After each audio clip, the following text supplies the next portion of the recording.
FIFA World Cup action. Experience every goal, every save, and every celebration in a stunning clarity with our brand new Franco television ranging from 32 inches to 100 inches. Stay cool throughout the tournament with our energy-efficient air conditioners from 1.5 horsepower to 2.5 horsepower. While enjoying the tournament, keep your refreshment perfectly chilled with our quality fridges. Franco has everything you need to create the ultimate match day experience. Take advantage of our special online promo plus free delivery within Accra and Kumasi. Visit any of our Franco shop nationwide or our website at www.francotrading.com. You can also download the Franco Trading app on Google Play Store or Apple App Store. For further enquiries, call the numbers on the screen. Franco, home of quality electronics. The football season is finally here. MaxBuy is bringing you something big. It's the MaxBuy hat-trick promo. Buy from 32 to 75-inch TV and get a free DSTV decoder plus 1 month subscription. Enjoy discounts of up to 40%. Go! Imagine having this excitement of football right in your home. We're giving you an amazing bundle offer. But wait, the winning doesn't stop there. Buy yourself a Tecno Camon 50 and stand a chance of winning a cashback with our Predator Win promotion. This promo is running from the 8th of June to the 20th of July. Hat trick, pa pa pa! The world's biggest football festival is on. Don't miss a single moment of our FIFA World Cup action. Experience every goal, every save, and every celebration in our stunning clarity with our brand new Franco television ranging from 32 inches to 100 inches. Stay cool throughout the tournament with our energy-efficient air conditioners from 1.5 horsepower to 2.5 horsepower. While enjoying the tournament, keep your refreshment perfectly chilled with our quality fridges. Franco has everything you need to create the ultimate match day experience. Take advantage of our special online promo plus free delivery within Accra and Kumasi. Visit any of our Franco shop nationwide or our website at www.francotrading.com. You can also call the numbers on the screen for any assistance. Franco, home of quality electronics. Bounce for the American defense to deal with. They scored! A wonderful volley! The stadium is live. The fans are roaring and the excitement has officially kicked off. It's goal rush season at Compute Ghana. This World Cup season, the match isn't just on the pitch. It's happening right in your home. Build your home stadium with world-class cinematic TVs, powerful sound bars, and home theaters, high-power speakers, laptops, tablets, and projectors for the ultimate streaming. Compute Ghana is delivering unbeatable deals, not just discounts, but a chance to win 100-inch 4K smart TVs, mobile phones, laptops, and many more. Just purchase items 1,000 Ghana cedis and above, and automatically enter the raffle draw. Shop online at ComputeGhana.com. Call on 0302-752020. Go Rush season, the ultimate football experience, only at Compute Ghana.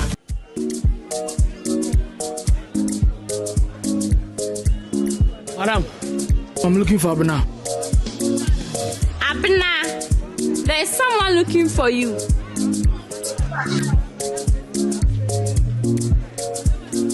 Madam, please, where's Abena? Abena, yes, ma'am. Is this who you are looking for? Madam, please get me Abena. Please. Della. Abena, bra. Oh, Abena. If it's not Abena rice, keep in here. Abena rice. Energy and kwa. FDA. Ajedi inkratso yatsumu.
Well, a very good morning to you and welcome to the news here on Prime Morning. I'm Sheila Sechi. Let's step into our very first story. Government is demanding a full investigation and swift prosecution of those responsible of the killing of a Ghanaian during anti-immigrant demonstrations in South Africa, describing the incident as a senseless act of violence that must not go unpunished. Extracts from a Foreign Affairs Ministry statement read,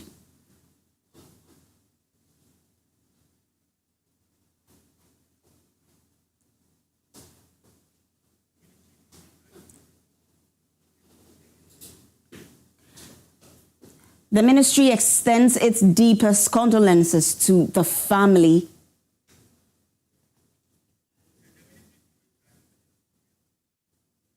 The ministry, through its High Commission in Pretoria, has formally registered Ghana's protest to the South African authorities and has reiterated our expectation that South Africa, in line with its international obligations, will guarantee the safety, dignity and rights of all foreign nationals on its territory, including Ghanaians. It would be recalled that Ghana has already transmitted a petition to the African Union Commission. A formal petition on xenophobic attacks against African nationals in South Africa remains active, and we expect the AU to treat the matter with the urgency it demands at its next statutory meeting. Meanwhile, plans are being made by the ministry to repatriate the body of the late Mr. Bashiru Isaac to his family in Ghana for a befitting burial. The ministry extends its deepest condolences to the family of the deceased during this difficult time. Now, away from that, even before floodwaters recede, to give relief to residents of the Samra Boy in the western region, illegal miners have resumed work along the airstrip close to the banks of the Tano River.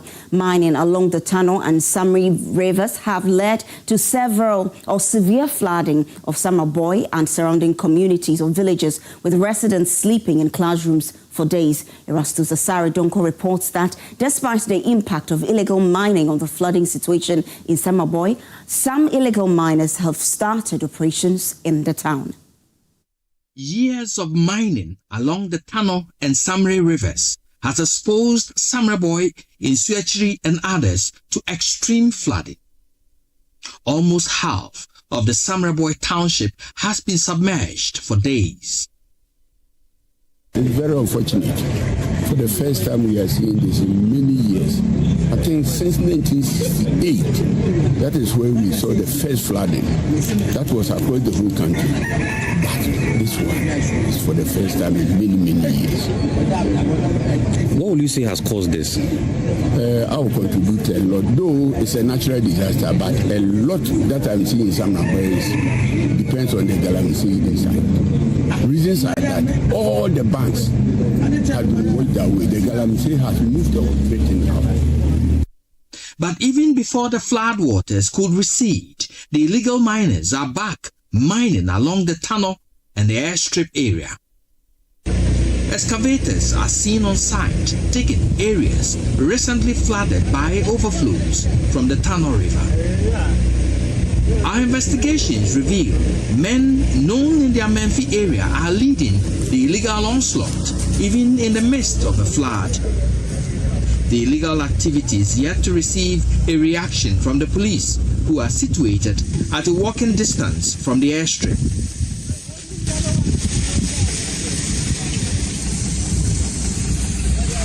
Concerns are rife that any illegal mining activity could worsen the situation, as experts predict more rains to come. Reporting for Joy News, Erastus Asare Donko, Samra Boy, Western Region.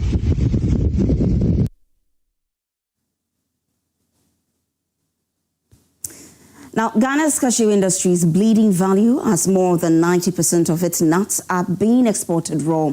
Middlemen exploit farmers, climate change threatens yields, and women, the backbone of the harvest, are trapped in poverty. A new initiative promises to change everything.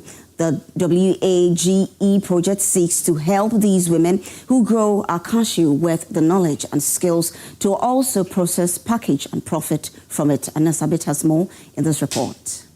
Agriculture is the backbone of Ghana, but for too long, the cashew value chain has been a story of missed opportunities, with women who are the backbone of the harvesting process being stuck in low-paying seasonal jobs.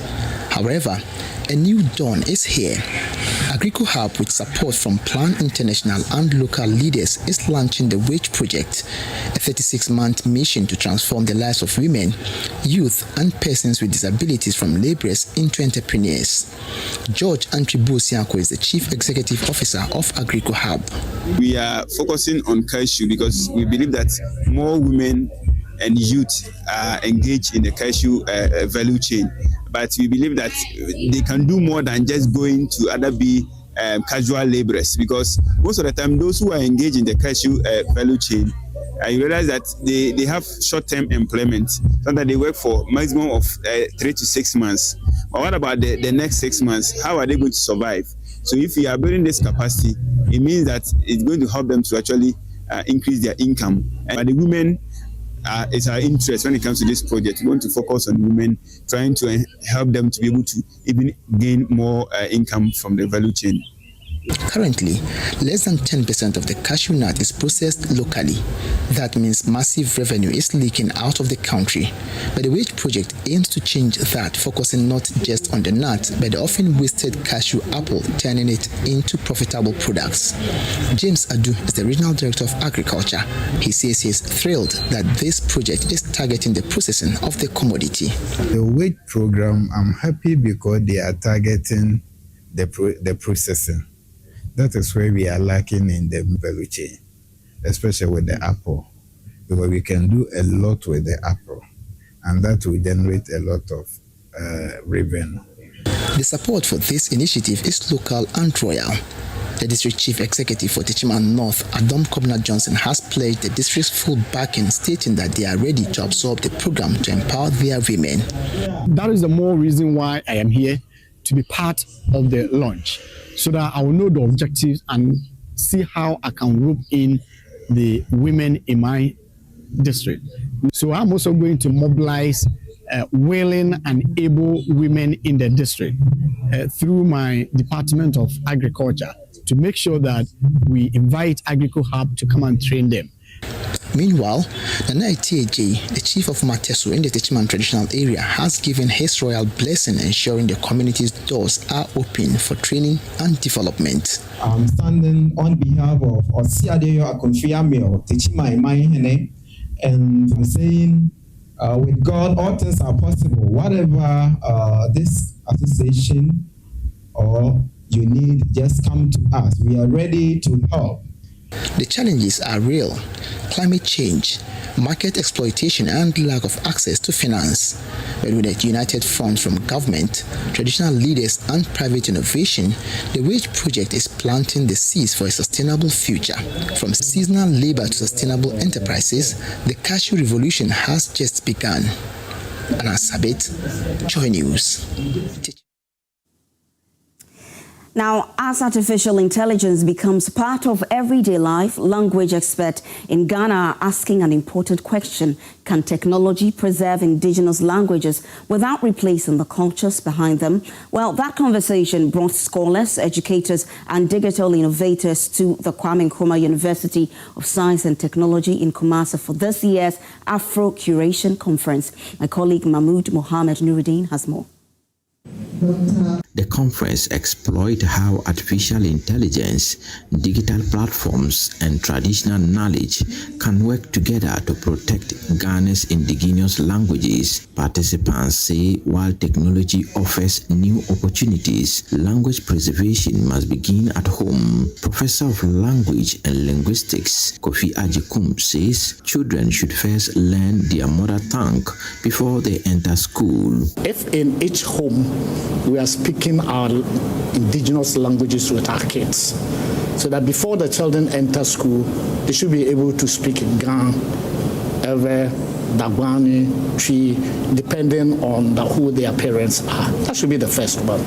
So that if they go to school, they have the fundamental rudiments of the languages, and school will be a top-up for them.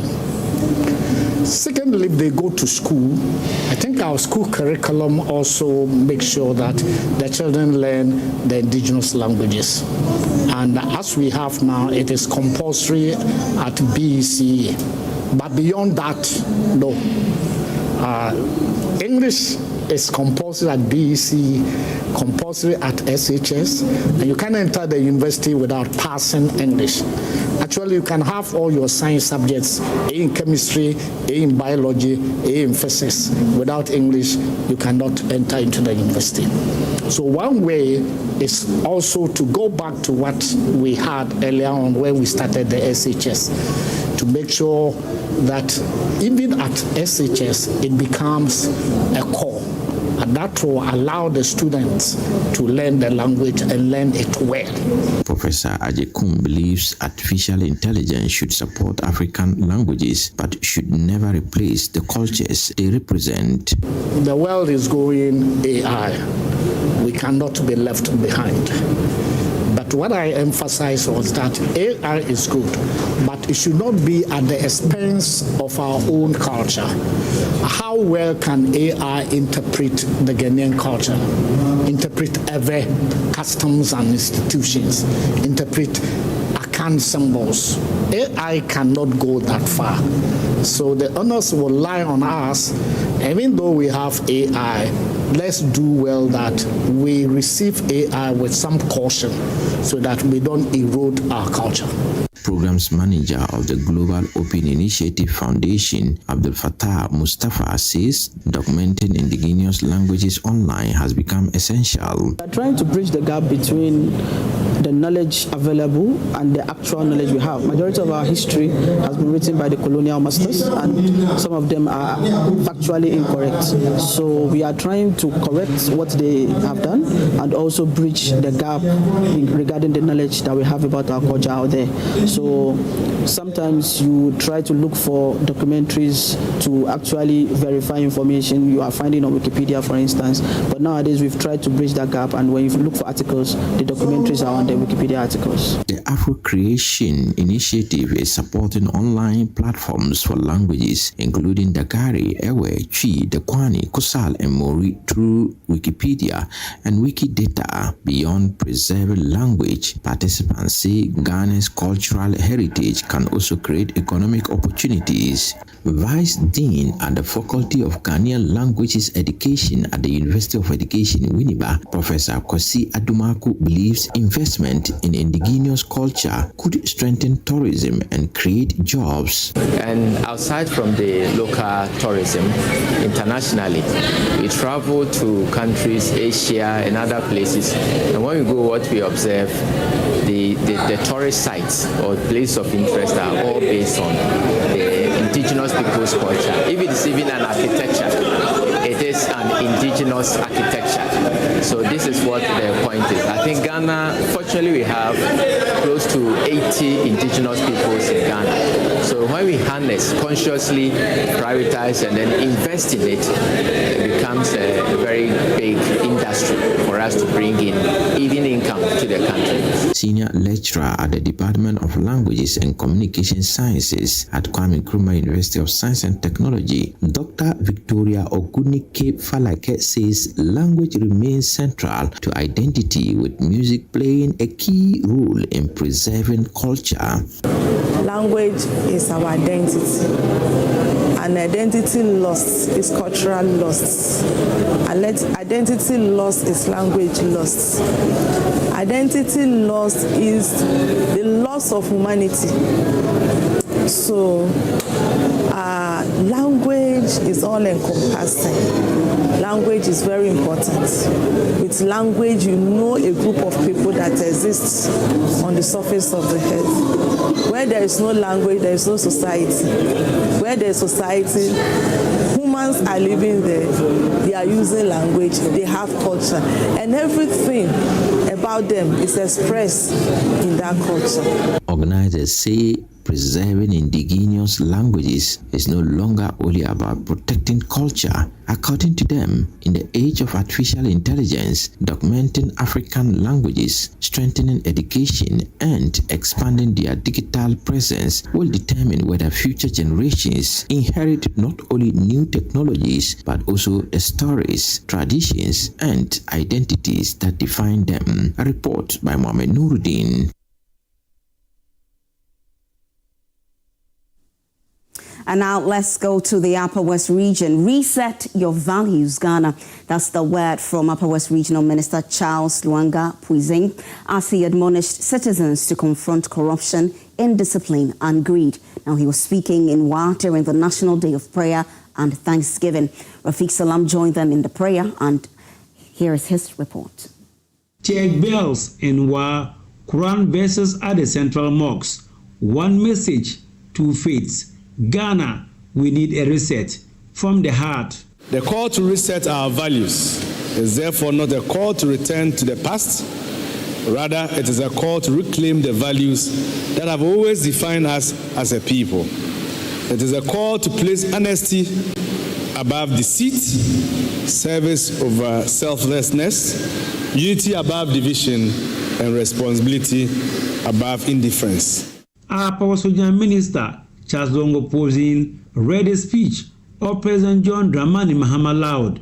Corruption, indiscipline, greed, galamsey. The minister says peace and democracy mean nothing if our hearts are broken. Nation building, he told them, starts at home, in schools, in our hearts. The Ghana we desire cannot be created solely through policies, infrastructural projects, or economic programs. It must be built first in our homes, our schools, our places of worship, our communities, and within our hearts.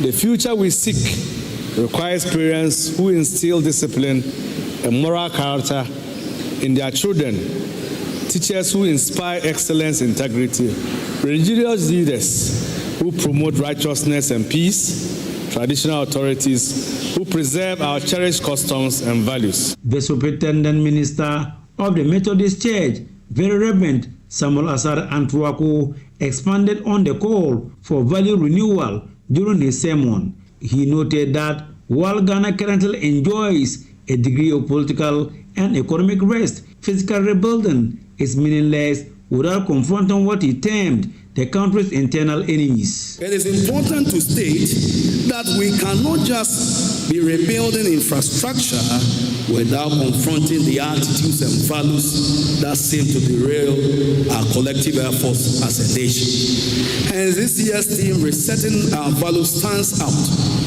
Value reset involves the deliberate collective return to right principles after a period of moral drift, not merely changing policies or rebuilding structures, but confronting and correcting the inward convictions that shape outward behavior. The Methodist School of the Blind lifted the room with a song.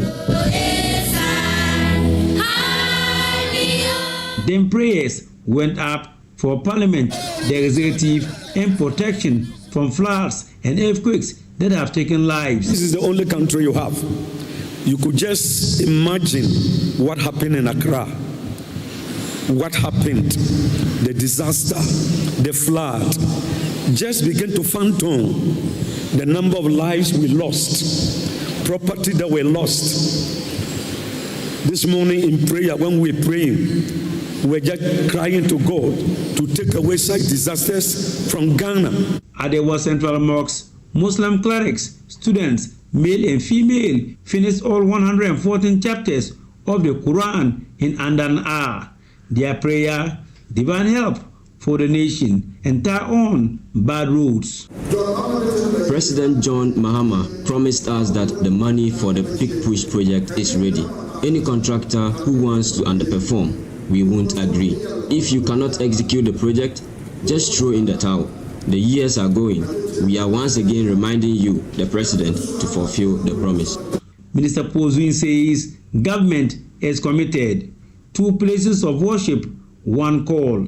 Reset our values, they say, because the Ghana we want must be built first in us. Reporting for Joy News, Rafiq Salam. Wow. And in business, the Upper East region is positioning itself as Ghana's next investment frontier with the launch of a 10-year development strategy to transform the local economy through agriculture, enterprise, infrastructure, and industrialization. The Pearl Framework was the focus of the maiden Upper East Regional Development and Business Forum and exhibition in Bolgatanga. Correspondent Albert Sori reports. The Upper East region is charting a new course for its development with the introduction of the Prosperity Through Enterprise and Cultural Resilience and Livelihoods (PEARL) framework. It is a 10-year integrated development strategy designed to drive prosperity. The Regional Development and Business Forum and exhibition brought together government officials, traditional authorities, investors, entrepreneurs and development partners to validate the framework and mobilize support for its implementation across the region's 15 districts. In his address, Upper East Regional Minister Donatus Akamukuri Atanga said the region is determined to move beyond the narratives of deprivation by showcasing its vast economic potential.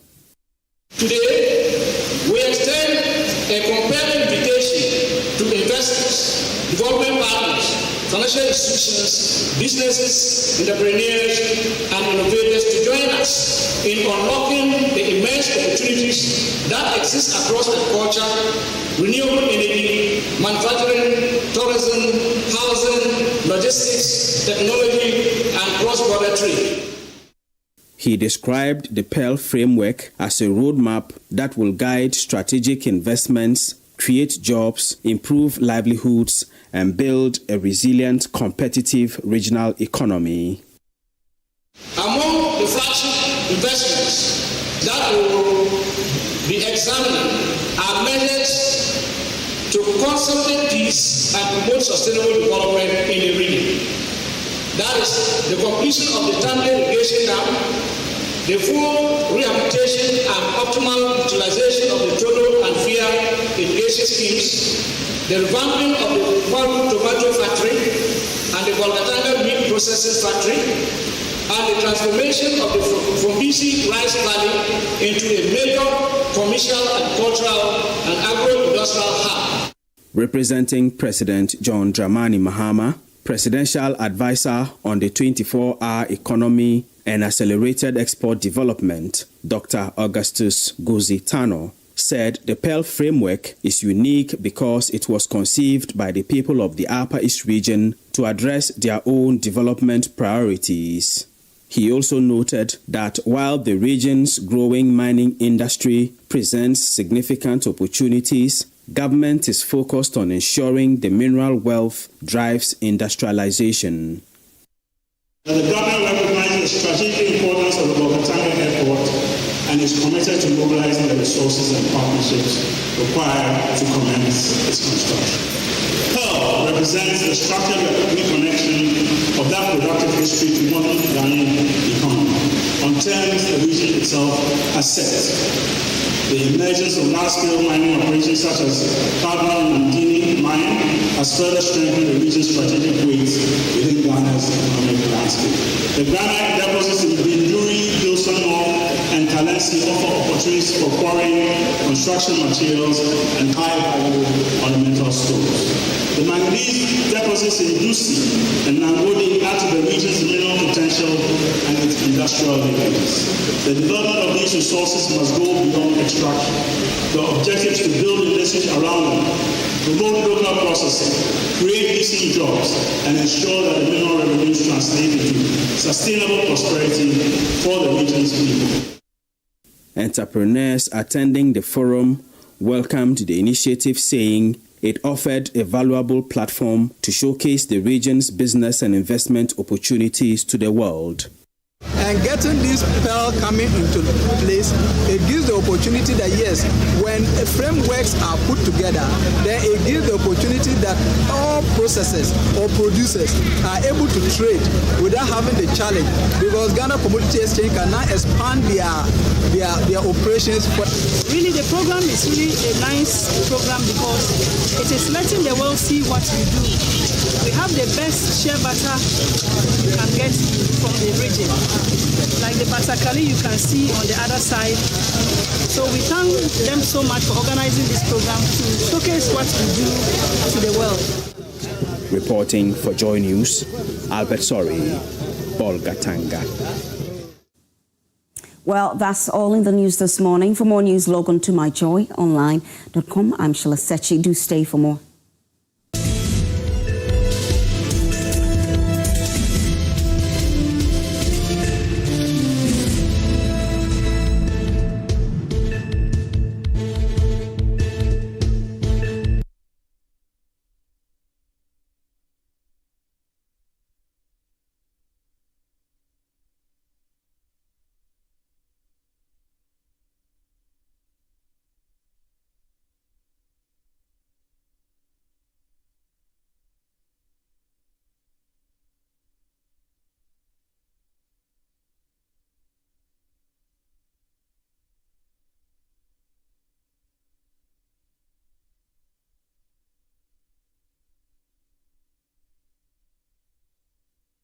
Once upon a time, in the heart of Accra, a man in his fancy car sought directions. But oh, the Ghanaian way. Hello, bro. Good afternoon. Good afternoon. Can you please show me where the Presby Church is? Oh, sure. Go straight. 10 left at the big mango tree with the broken branches with most of the mangoes falling. Right after that tree, there is a water cellar. If you reach, ask there. Anybody will show you. Hey, play when the Black Stars take to the field, every Ghanaian becomes a coach. Why Fatika on to be dribble? The coach must go. The sacred cue for our beloved Gobe. As we wait patiently, rehearsing the perfect vibe. Mami Gobe Nubi, the cocoon. One Garino. These, my dear ones, are some few moments that makes our Ghana truly special. And as we share these stories, let us also remember a plate of lily rice, connecting our hearts through the flavors of our culture. Lily rice, ye nimno free tete. This advert is FDA approved.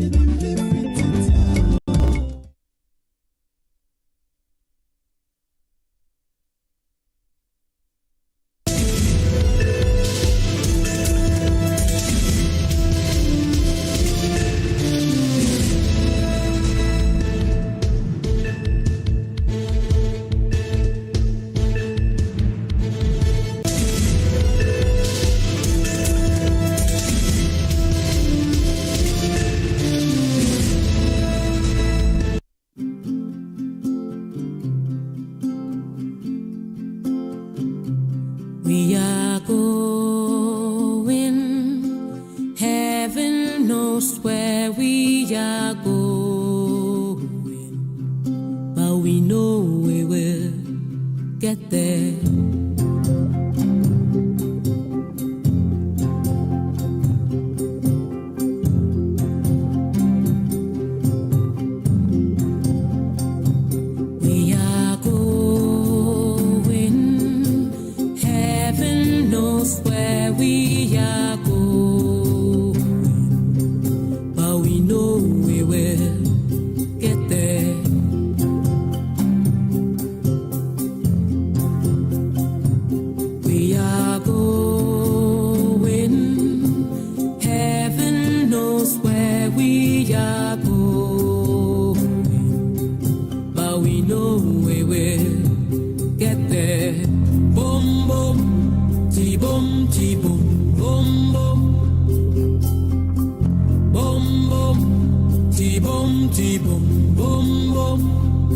We will get there. Heaven knows how we will get there. We know we will get there.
get there, but we know we will.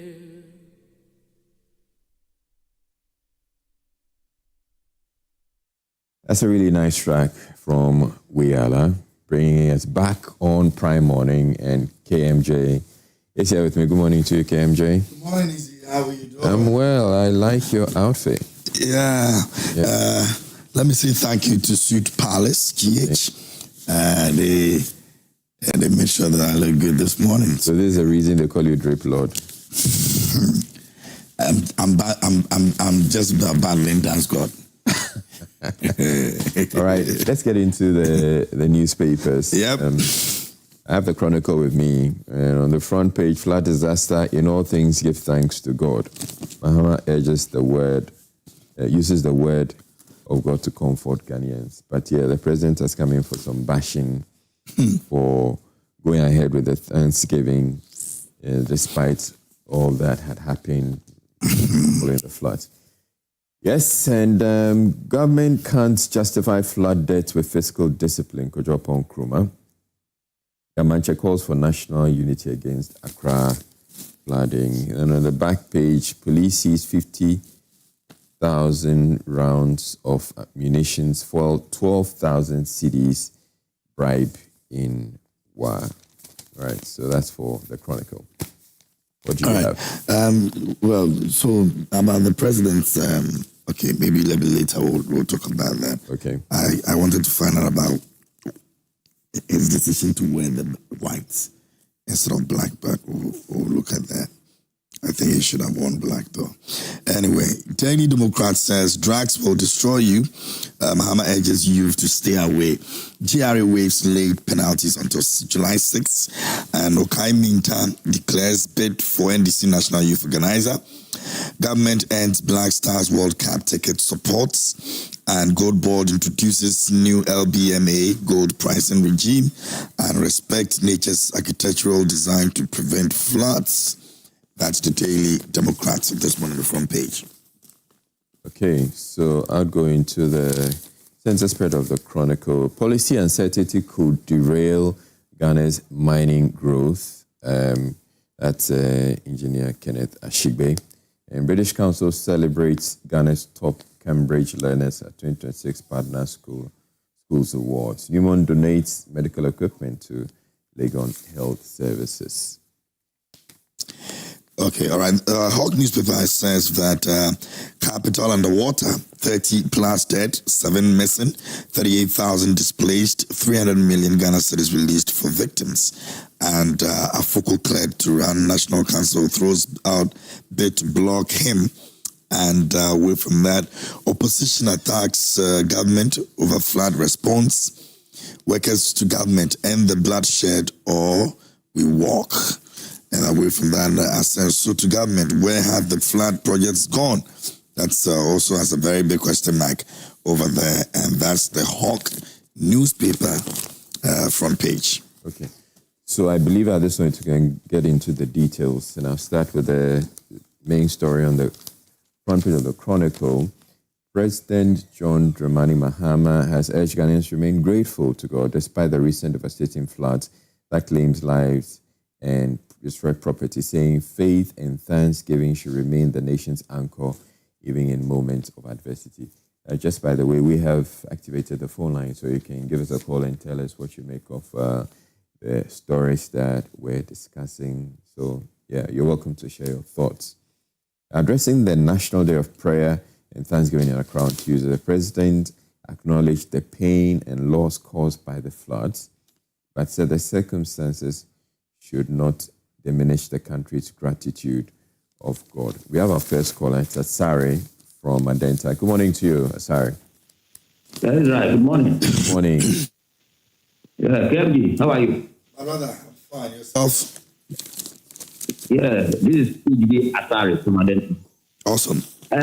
Israel, I was trying to chip in something the last time, but I couldn't get through. All right. You see the Aburi Mountains? Yes. The road that is leading from Aburi to Accra. Yeah. You see, if you've been there recently, you see that there is some wire mesh that has been used to block the rocks from falling from the top. Okay. But as it started raining now, if you are passing there now, there's water gushing out from the mountains. And it's like people started putting up building on the mountains. They are putting up building on the mountain. And the wire mesh that they said they need to protect the rock from falling. I don't think it is something wrong. So I'm just keeping it for the authorities to take note of it, and then one day there will be a disaster that the whole thing will collapse. Okay, yes. And it happens that a vehicle is coming from Aburi to Accra or going to anywhere, that will be something serious. So if you take note of it. All right. Yeah, but if you've been there recently, you will see the wire mesh. That mesh is not really strong. That can hold those rocks from falling. All right. Thank you very much for bringing our attention to that. I'm sure the authorities will take note of that and see what they can do about it. But yeah, thank you. Right. So going back to the Chronicle, and on the Thanksgiving Day, the president said, even as we mourn the lives lost and the property destroyed in the recent devastating floods, God exhorts us in 1 Thessalonians chapter 5:18 that in all things give thanks to God. All right, we have another caller. Solomon. Good morning to you, Solomon. Good morning, Israel. Yes. How are you? Yes, I am. Yeah, good morning. Good morning, Chief. Abi. Fine. Yeah, I'm enjoying you also. Thank you. I don't know what the president is saying, but he said, in all things, give thanks to God. Yes. So I don't want the president is for the wrong thing. So we know that better things are coming in the future. So we give thanks to God. What I want to talk about the flooding. You know, in Morgan, you see that some people are building in a wetlands, and authorities are looking upon it, and they are like produce service. I don't know what they want them to produce service for. Building on the wetlands or what? You see, they are building the wetlands, and you ask them to produce service. What if you say that they should move the place or demolish the building? They rather ask them to produce service. So maybe our authorities are up and doing better. Because you are seeing that the people are building on the wetland, you ask them to produce service. And knowing that when they are building in the near future, it can cause a disaster. And you are allowing them to build, and you are looking upon it to looking at them to build. And later you come and say, maybe what a plan and believe the I've seen that they are doing the wrong thing, but you will not evict them. But you are rather maybe collecting money and allowing them to build. So that's my concern. All right. Thank you. Thank you very much. So we'll take more calls. Keep your calls coming through. There's the story on the government can't justify flood debt with fiscal discipline. Let me go to it. It's on page 1 or page 2 of the Chronicle. It says, the ranking member on Parliament's Economy and Development Committee, a member of Parliament for Fuasi Ayurebi, Kojo Nkrumah, has criticized the Mahama administration's handling of Ghana's recurring flood disasters, arguing that no level of fiscal discipline can justify the loss of lives caused by delays in implementing critical flood control projects. I'll continue the story in a bit because we have Ibrahim on the line. Good morning, Ibrahim. Good morning. How are you? I'm well, good. How about you? I'm okay. All right, let's hear you. I greet you everybody over there. Good morning. Morning, Chief. Charlie. Good day. Right. Okay. We thank God, first of all, for his protection. Then I think yesterday the weather was a little bit well for us. And what I have to say is that every leader, or you are planning to become a leader, definitely you are going to face natural disaster and official disaster.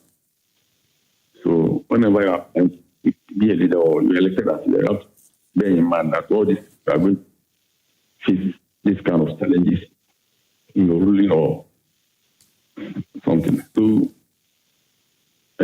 what the president did last time. He's supposed to do that. When the floods happened, he came out with a team in a helicopter to go around to survey what happened, the damage caused. And it's the right thing for him to do that. Okay. So I heard people saying that, why did he use the helicopter to come and do that kind of surveying? But he is a commander, and for them, he's the president of the land. He can take credit, and maybe this might not be taken by him. The securities are around. You can advise him, let's use this helicopter to go around and check this kind of flood and solidify with the victims, affected people. And people are complaining why he didn't use the car to come there. This is the danger of this. This is our first settlement of the land. Depending on how the change. Okay. So I don't see anything wrong for him to use a helicopter to come and survey. Sure. Solidify with the people that the floods affected. All right. As of now, I think some things are sent, many things are sent yesterday for the victims who the floods affected. They're not more doing well. So sometimes we have to think before we thought this kind of criticism that we give to our president. Okay. Any president who come out. So, thank you. Yeah, thanks for your thoughts, Ibrahim. So going back to the story, and this story is quite critical, or I think it's quite important, because for a number of weeks now, a number of the people we have who come in raise the issue about this Garrett project and the fact that they suggest that the funds have been misappropriated somehow, but it turns out that it wasn't exactly the case, and the World Bank has come in to about it. So, well, let's go to Takwa. I think we have another person over there. Okay. Good morning. Good morning. Boss, how be? With the manager. It will be, yeah. Anyway. Good day. You see, I have monitored conversations upon conversations concerning these flood issues. Many a times we forget about how communities dispose of refuse, the refuse that we create in our homes. You see, olden days, there used to be spots where community members, citizens can walk and drop the dustbin, the refuse they create. But of late, or recent times, you don't see those spots within our communities. Some people have to walk or travel far away before they can access the dumping site. And you see, looking at our standard of living, how people even suffer before they earn a living. And imagining taking refuse or traveling or transporting or paying a huge cost before a poor person can access the refuse dump somewhere. And if the person cannot afford, what do you think it will happen? A person too cannot stay with the refuse that he has created for days. So the option will not be there than secretly throwing these things into the gutters, resulting in this flood that we are experiencing. The leaders have failed. The assemblies have failed.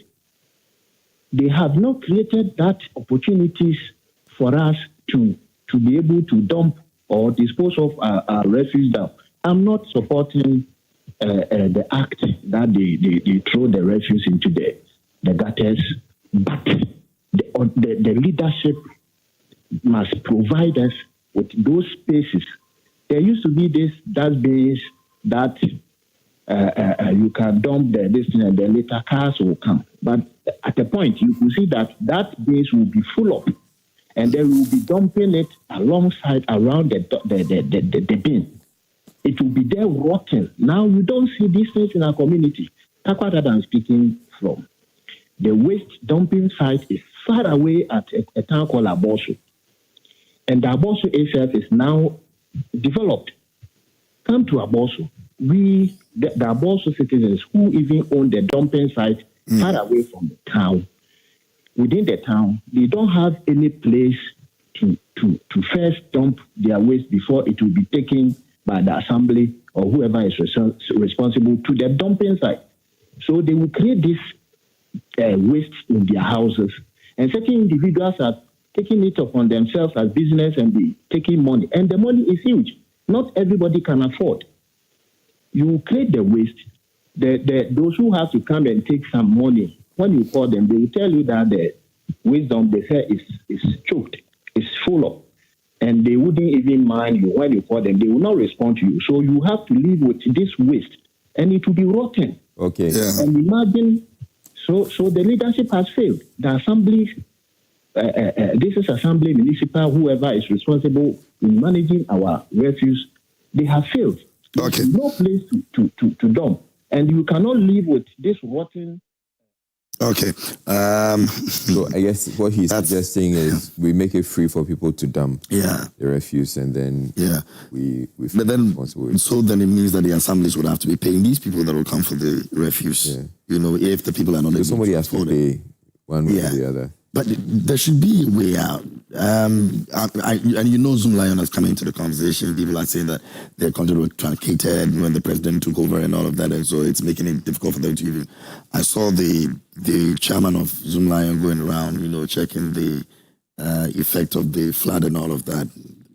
If the contract has been abrogated and we don't have anybody doing that job, then.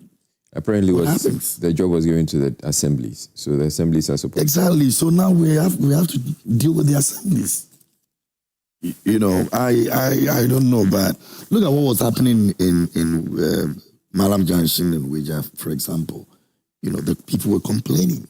These people have lined up almost every day. All right. Let's get back onto the phone. We have Adi. Good morning to you, Adi. Good morning, Israel. How are you doing? I'm well. How about you? By His grace, I'm blessed. My name is Hadi, and I'm calling from Pig Farm. All right. Yeah, Israel. Israel, do we have to criticize everything in this country? Not necessarily. What's your point? Yeah, Israel. You see, Thanksgiving is the best thing for us to do, no matter what we go through. Even the God Almighty said you should thank Him for whatever He has done for you, or in any situation you find yourself. Thanks to your Maker. Say thanks to your Maker. Okay. But why are we criticizing, or the NPP? Why are they criticizing the president for going ahead with the Thanksgiving yesterday? All right. Moreover, that Thanksgiving was not initiated yesterday. So I don't see the reason why they even criticize him. Why do we take our dead body to the church, or why do we pray for the dead body?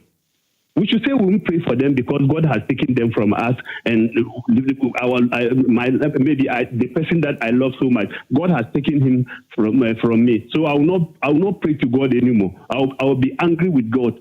Why are we behaving like we don't even know what we are doing? All right, Hadi. So let me just try and attempt an answer. So the thing is, there's people have a right to their opinions.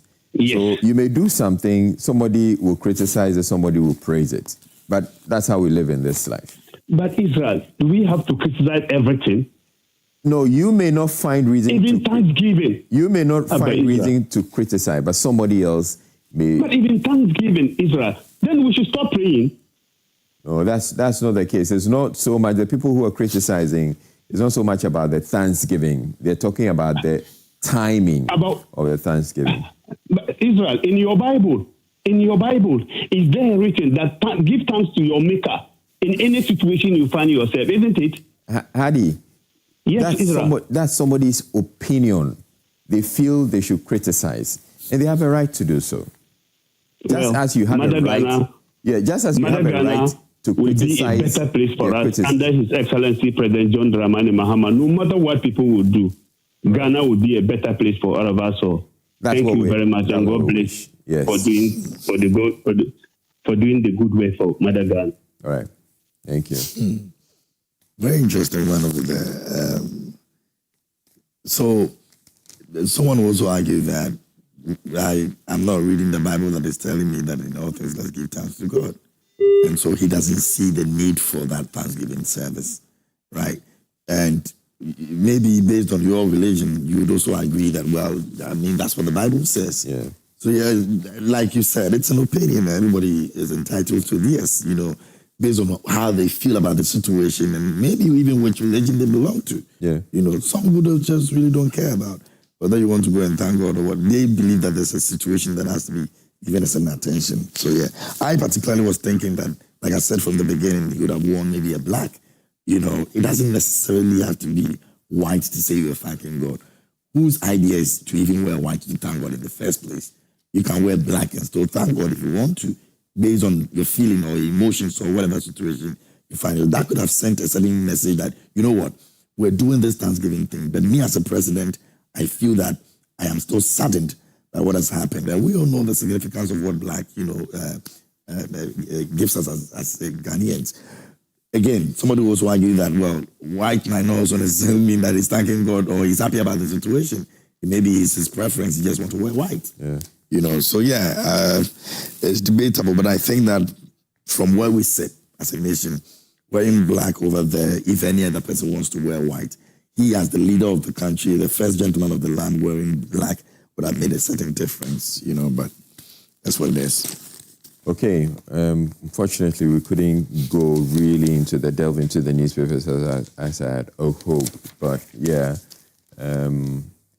we'd have to take a break here on the news review and bring you News Flash comes up next.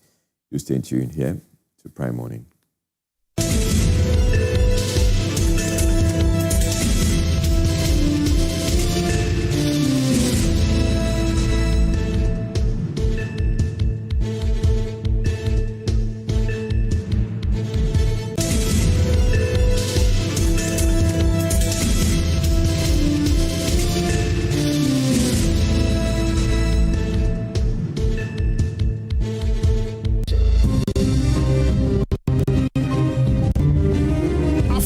Like you've never seen before. This is Wodemaya Travels.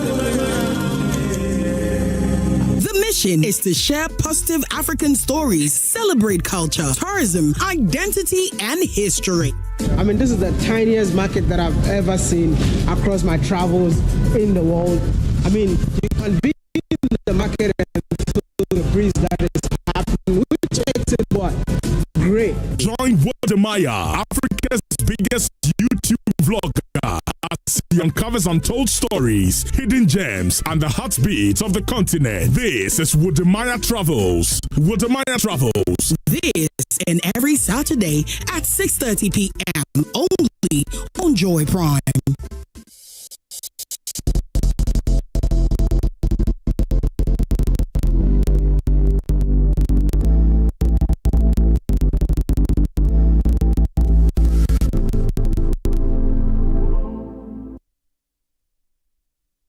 This is not just rap. This is not just lyrics.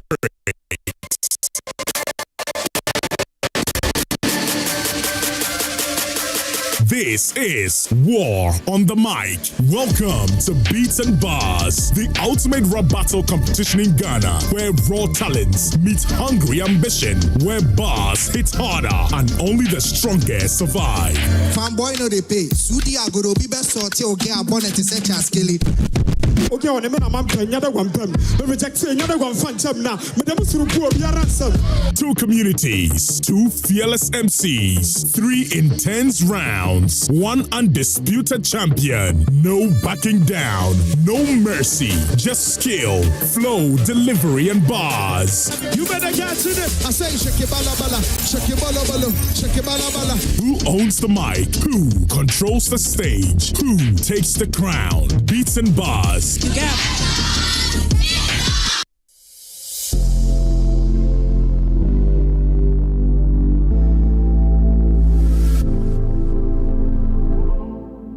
This is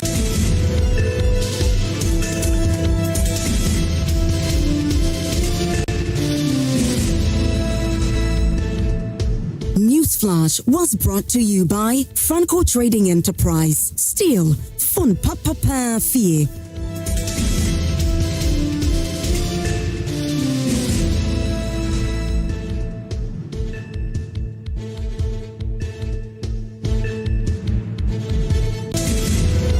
So you're welcome to Newsflash here on Prime Morning, and we have our first guest for this morning, Dr. Dixon Adomako-Kisi, former MP Anya Sotum, and we're expecting some more guests to come in, but I'd like to start with you. Good morning to you, first of all. Good morning, Doc. And I am looking at your constituency, Anya Sotum, and I'm suspecting that your residents or the constituents took quite a bit of a hit with the floods. Yes. How bad was it? Well, let me say good morning to your viewers. You guys run a very fantastic program, and it's very informative. Let me add that. With regards to the flooding, I think the entire Greater Accra was under water to a large extent. But within my constituency, we lost, I think, a couple of lives based on what I'm hearing, and also the main connection between Kwashiman and Sotum, there's a bridge that is currently under serious threat of being washed, literally away. And I think and hope the highway authorities will take needed action. The banks are being washed, and you know how that goes. Some bridges, when they're done, they're supposed to do concrete work, in a very diagonal way to prevent this from happening. So from prevent the edges from being washed. Correct. Because once the edges get washed, you literally have a bypass being created, and these are troubling. In all honesty, I think the inches of rain has increased. That I would give it to nature, and it's one of my key reasons that I think that by way of signaling, the president needs to really still appoint an environment minister. I say this with the greatest of respect because I think that he can't do everything. He shouldn't be doing everything. As part of delegation, there should be somebody manning that ministry, substantive minister, so that the environmental aspect, and people keep saying that there's a climate person, but he doesn't have a ministry. He's appointed at a desk at the Flagstaff House. So he's not as well equipped to get people to understand the impact of climate and how third world countries are suffering more so than the Western world. What difference would the environment minister make in a situation like this? Well, I think that one of the key things is to take to cabinet the things that we were supposed to be doing, and also to push, like the Works and Housing Minister. These are collaborations that are very important. I think the Works and Housing Ministry is dropping the ball. They have hydro engineers who are supposed to be, re-echoing the projects that the MPP was doing. And, That'll be the Works and Housing Ministry. Yes, in collaboration. This current situation, you cannot take the environment out. You dare not. And that also comes to the fact that the meteorological services needs beefing up in terms of their satellite imaging and being able to call when the rains are coming. As we sit here, I think I consume news more than the average Ghanaian. As of Sunday night, when I was going to bed, I didn't know, I wasn't expecting to wake up, to the amount of rain on our streets. So I mean, this is troubling. Communication was broken literally on Sunday night. Many Ghanaians were not expecting people woke up in their bedrooms with water all over, and that is troubling. When there were those signals, and everybody has to admit this. I mean, I don't know if I don't know about your outfit here, but those of us who are viewing Joy or, any of your other, outfits had that impression that truly by 3 a.m., if I'm not careful, my house will be washed away. Some people had that happen. I heard one story where the father woke up, noticed portions of the building going away, and moved everybody out. And within seconds, everything was down. Yeah. So these are troubling times. So I think that in the immediate period, I would hope that text messaging, alert systems should be working. We've all heard today there'll be a downpour. I'm knocking on doors asking what time. Yeah. What time? And there's nothing. And I am also troubled by the fact that the military has not been deployed to help. We have many military men, and this is the time. We've been working with NADMO to bring relief to rescue visibility in terms of numbers, and I say this, the aftermath also still needs their presence. And, ordinary Ghanaians need to feel safe and secured. And I'm not saying that military boots on the ground necessarily will make us safe, but I think that we shouldn't take it lightly. Based on what I'm understanding, the volumes are going to increase. And if that is so, not just the prevention, but what are the responses? Yeah. Where do we call now, even when we have an incident? Are they ready to listen to us? And, fire service couldn't put out fire because they couldn't even, as it is, make their way. And these are the times when we also need to really equip these response teams better than what we're doing. So as far as numbers are concerned, I know NADMO has 112. Mm-hmm. They put out 112. So if you happen to have any challenge at all, just call them on 112. It's a toll-free number.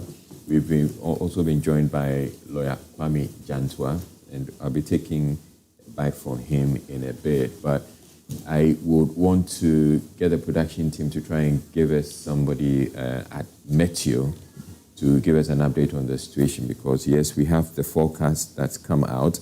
They had indicated that we should be expecting some heavy rain today between now and Sunday. So if we could reach out to them and get to find out what's the very latest, and if they're able to tell us when to expect the latest downpour that they're talking about.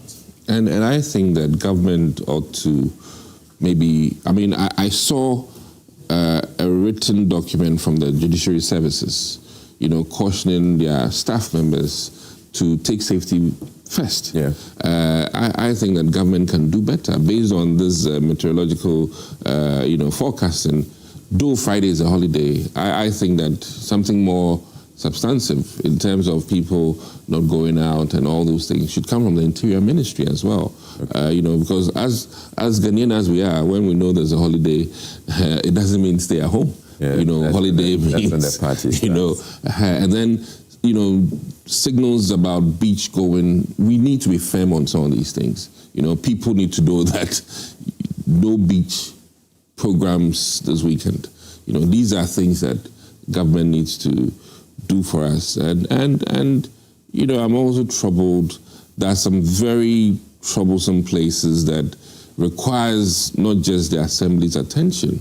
And I'll state, for instance, the Kaswa Road, which now is known to be literally a very dangerous path. Whenever there's a downpour, leading to traffic, major traffic. And it happens to be that there's some buildings that need to be cleared, by some major waterways, in Waja. And when they open the floodgates in terms of the dam, Waja Dam, is a major thing. Just that is a major thing. And then in addition to that, now the downpour is heavy. So government, And now because of the rains the dam would have to spill. More so. So we're really in very troublesome times. It happens to be under this administration. I'll not drop everything on them, but I also think that they need to revisit some of the major MPP programs with regards to reduction of the flood, challenges, storm drains. Are you referring to the Garrett project? Exactly, storm drains. We have an update on the Garrett project. Turns out, government has done some things. This current administration has done some work. So it's not as though they went to sleep entirely. Well, I mean, this is, I can be categorical that I remember during our time, because I was in the 8th Parliament, close to $200 billion is already in government coffers. So, I mean, yesterday when I even saw President talking about releasing 300 million Ghana cedis, I was like, this is nowhere near what the project requires. And I'm even troubled by the fact that relief, which will not do much to the flooding situation, was more than what the engineers would need for infrastructure-related work. And I really think that our prioritization needs to be looked at. And more importantly, I mean, look at the debris from even close to you, Caprice, which literally will find its way into your door now. And Alajo, videos of debris, I mean, heavy metal and things like that. Where are the images of debris removal at this point in time? Where are the images? And these are things that require action today, not talk. All right. Lawyer Kwame Johnson. Israel. Welcome. Thank you. Yeah. The way you're sounding, it's like... Where's Olo? You're not very excited because it's something we keep talking about all the time. Have a look. Terrible. Oh, is this you? Have a look. Just have a look. Yeah, this is Oliver. This is my compound. There is a door at the house. So the water is passing there. So there's this video that he shared with me. I think let's pass it on to production, and so we can also enjoy it. I have lost everything. Oh, everything in my house is gone. Victim. Everything. I have one shoe left. That's what I'm wearing. Please share the video. The only thing is that my wardrobe, my televisions were hanging on the wall, and my wardrobe is higher. Lost everything. Most importantly, my books. All gone. Oh no. Look, Israel, good morning to our viewers. The intensity of the water I saw on Monday, I realized water has force. Water has force. It was waist level indoors. My freezer, my cooker, name it, all gone. My mattress, my bed, all gone. And I don't want us to talk politics. It's not political. It's a failure of the system. Yeah. 66 years we've been flooding. 66 years Accra has been flooding. Go back to April 1960 and see. We've been flooding for 66 years. Government come and go, come and go, come and go. Nothing. Shouldn't talk politics. This is a national issue that we need to all sit and deal with. Drains. Look, it got to a point, my gate was closed and I was standing on my porch and the water was coming, and I realized if I don't open the gate, it just dam the water and keep it rising. I had to walk through, and that came right up to my chest. Israel, it is not a sight for anybody to see. And the people around my area, all of them, their houses got flooded. Cars too. And you know the sad thing about it all? It took me 7 hours to drain the water. after you drain the water, the silt and mud. Yeah. Slush. Now, I'm still getting drainage of water from my doors. On Monday, I slept standing. There was nowhere to sit. There was nowhere to lie. Nowhere to sit. And can you imagine? I was going through this. What about those whose houses were lintel level? We've got to get serious in this country. I do not understand how Holland, which is below sea level, they've been able to control. Thailand. And you know, one of the major challenges is the Nima drain that we haven't been able to do. Because why? It flows into the Odo. And when MPP were in power, funds got stalled. They didn't have enough funds to finish it. So when the water comes, it just dams and finds its way. So which neighborhood is yours? West Legon. And you know the thing about West Legon, the soils are clayey. So water doesn't drain quickly into the soil. So the water table is high. And one thing I realized, as I was collecting the water before the water even started getting more, I realized water was coming from underneath the building. Goes to show the level of the water table. Because we don't plan, people have just built anyhow. Built anyhow. Is it that you find yourself in a waterway, or? I'm not in the waterway. There's a drain just behind my house. And the drain, people had built walls, had blocked the drain entry from the back. So the water had to find somewhere to pass. Somewhere to pass. The sad thing is that, okay, you've been through the water, then you've got to deal with the mud. And if you're not careful, you can slip and break your leg in your own house. Or even electrocuted. I was lucky. I had a small plug on the floor where I had plugged in a fan. When it started raining, the lights were on. I was only lucky. I remembered as I stepped into the room, I felt the tingling when the lights went off. That was my only savior. That was my only savior. So they took the lights just in the nick of time. Just at the nick of time. And this is how I now understand why ECG take lights when it rains. Sometimes. Well, with this kind of rain, definitely. In fact, for them, the Achimota substation and I think was flooded. One other substation was also flooded. Who is planning? Israel, who is planning? Who is planning? And implementing.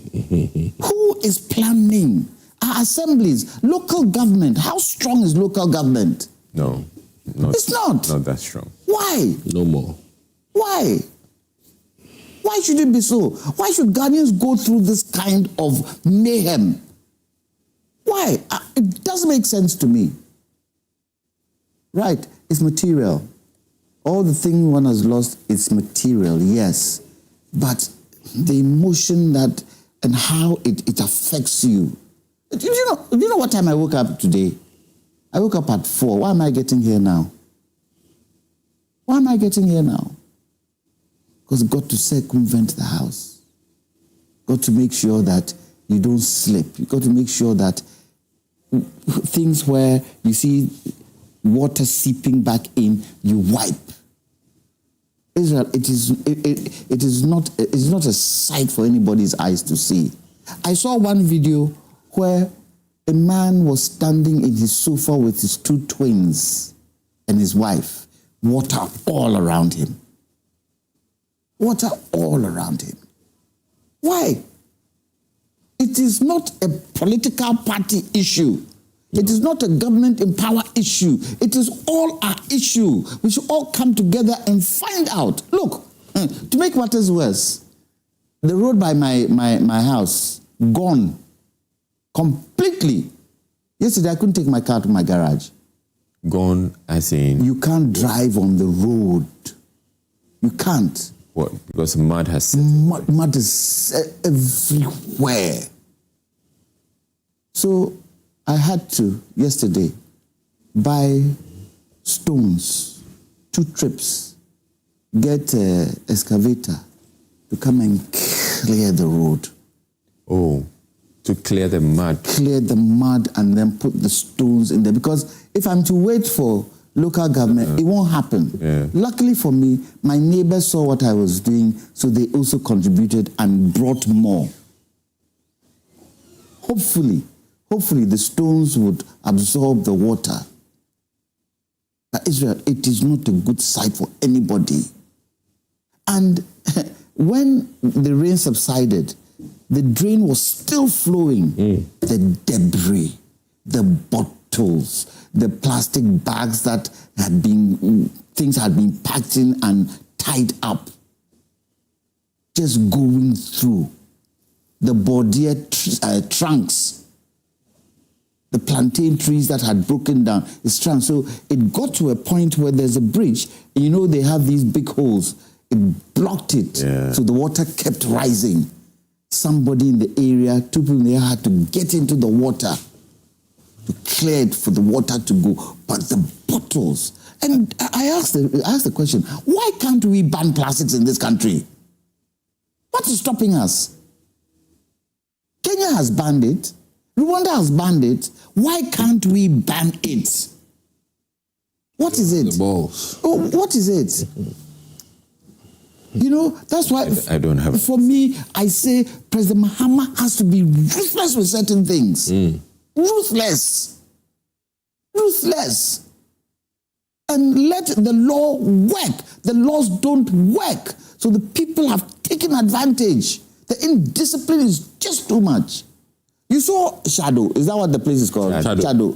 How cars were submerged in water. How? Even Kanishi. How?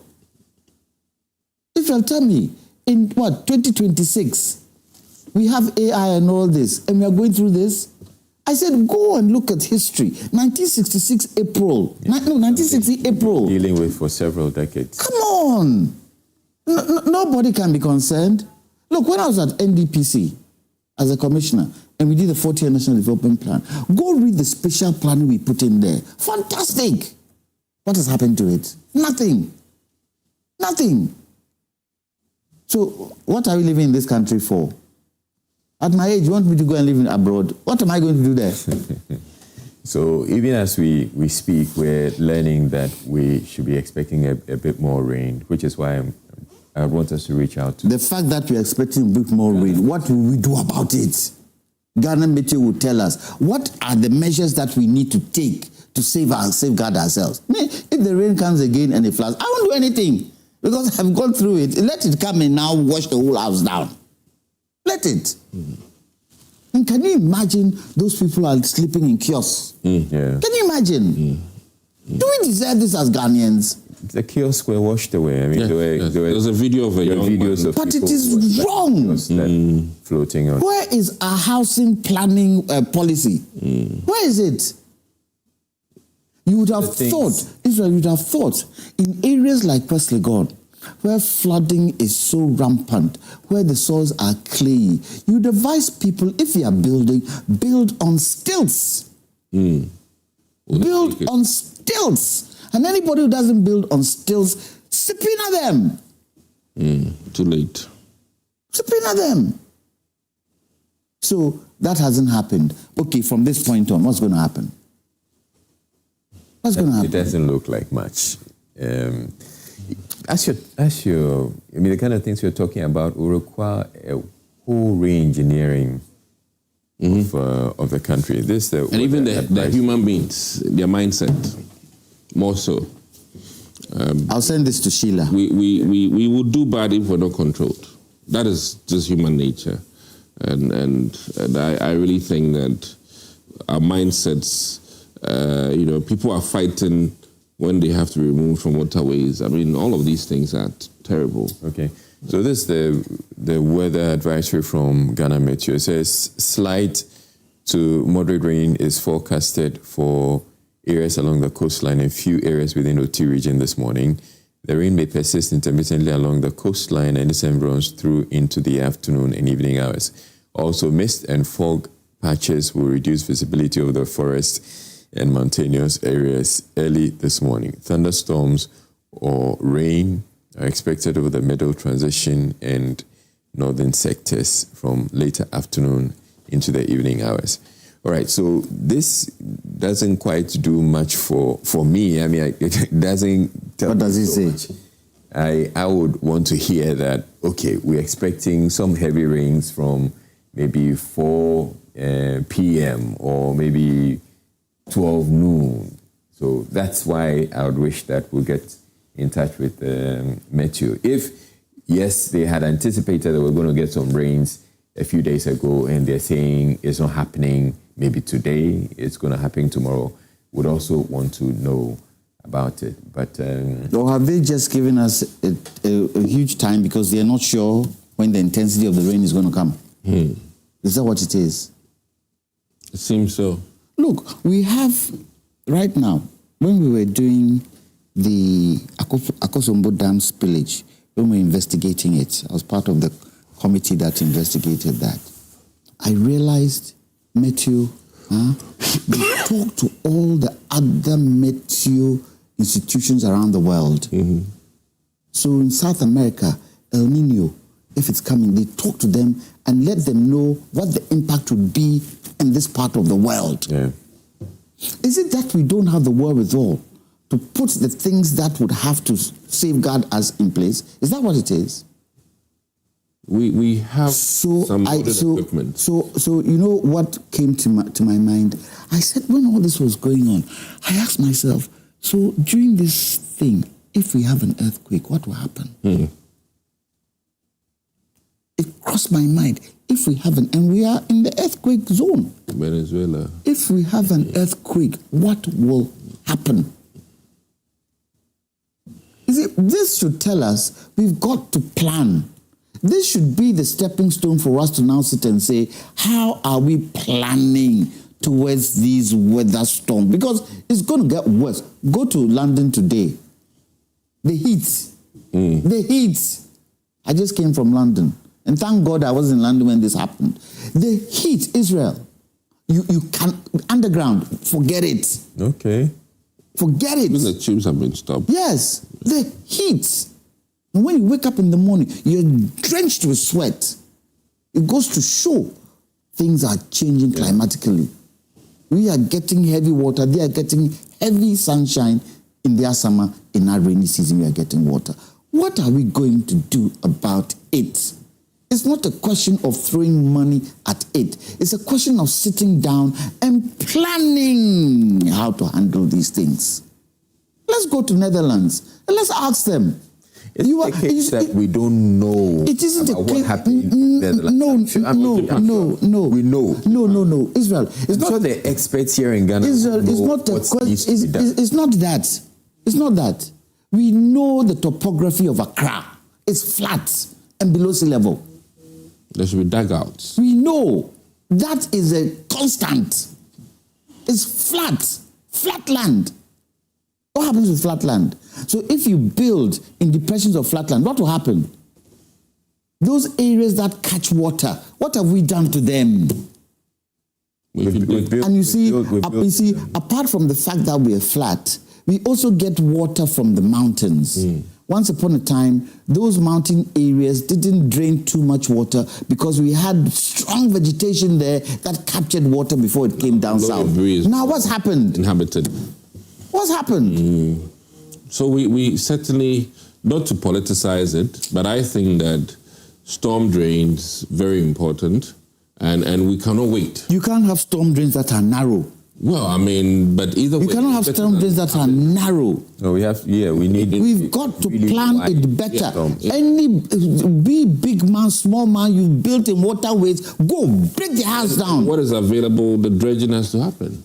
Break the house down. We can't wait. That's why I'm saying President Mahama has to be ruthless. He talks about indiscipline.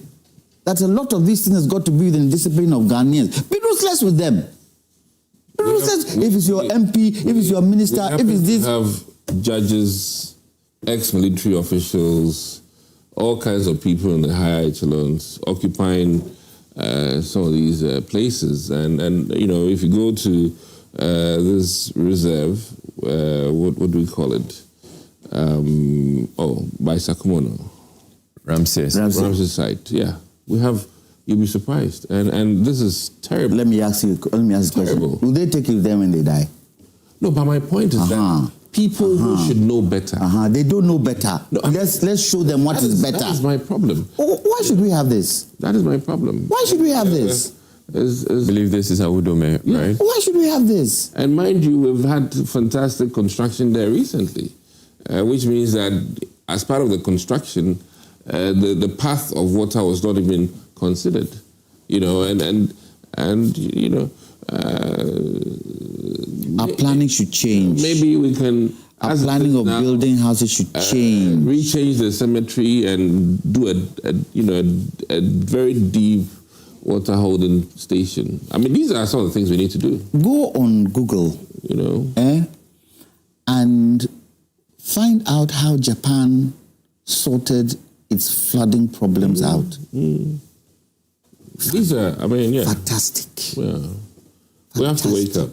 They dug underground, put equipment underground, and twinned the outlets of flooding to a particular tunnel that now drains all the water underground. It stopped. It doesn't mean certain parts don't flood, but not as it used to be before. But that's heavy engineering. So it's a whole lot of money. But so first the technology, and then the money. I think, and then let me admit that the internal controls of this country, in terms of our governance, and that is where I'm not doing politics. But when your internal controls are not very good, and monies, prescribed for a project is not fully funded and all of that, these are some of the problems we get.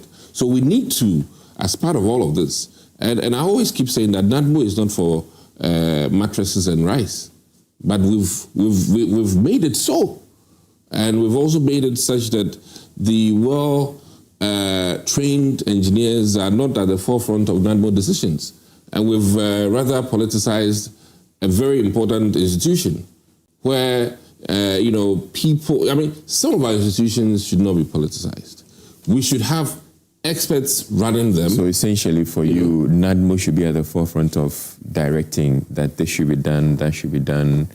Disaster management is a professional thing. In fact, in the design of some of these infrastructure. And our approval systems, those engineers who approve building, and all of this also comes from, first of all, chieftaincy. They are selling people homes on waterways.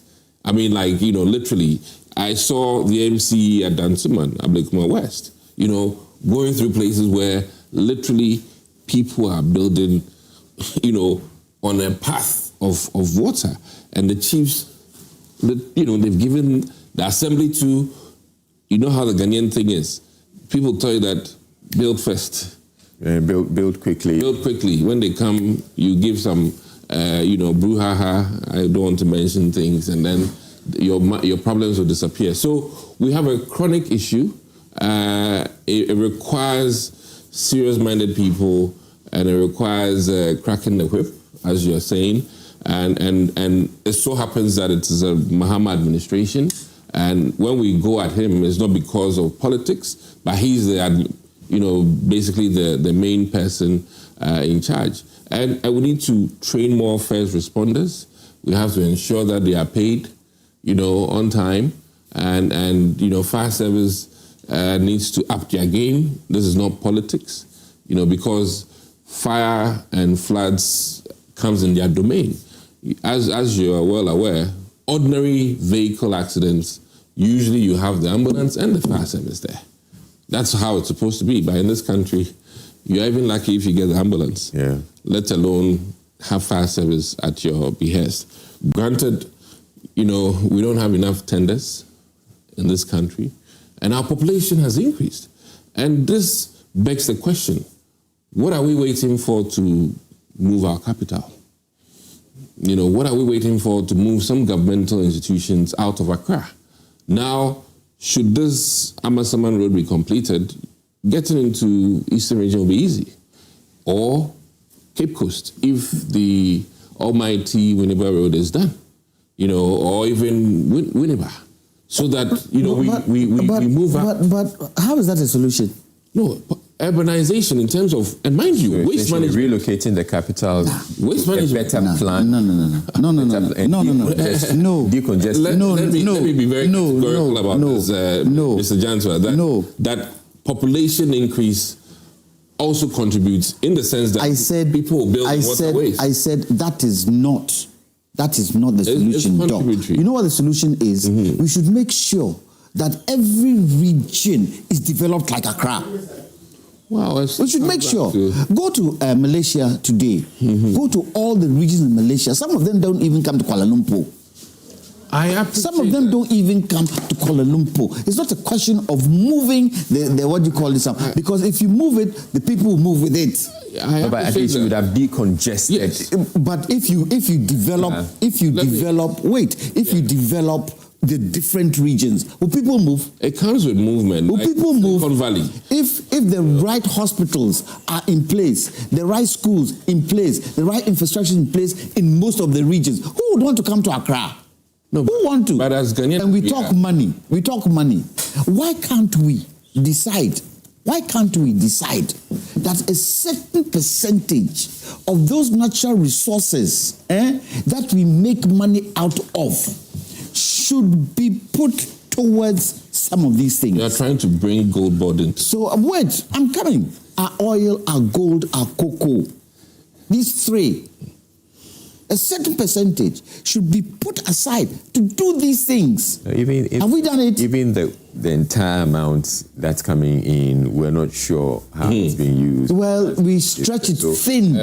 Just to because if you're taking it to some other use, putting it to some other use, it means that whatever you are using it for now becomes, Israel. If we had a national development plan for the north.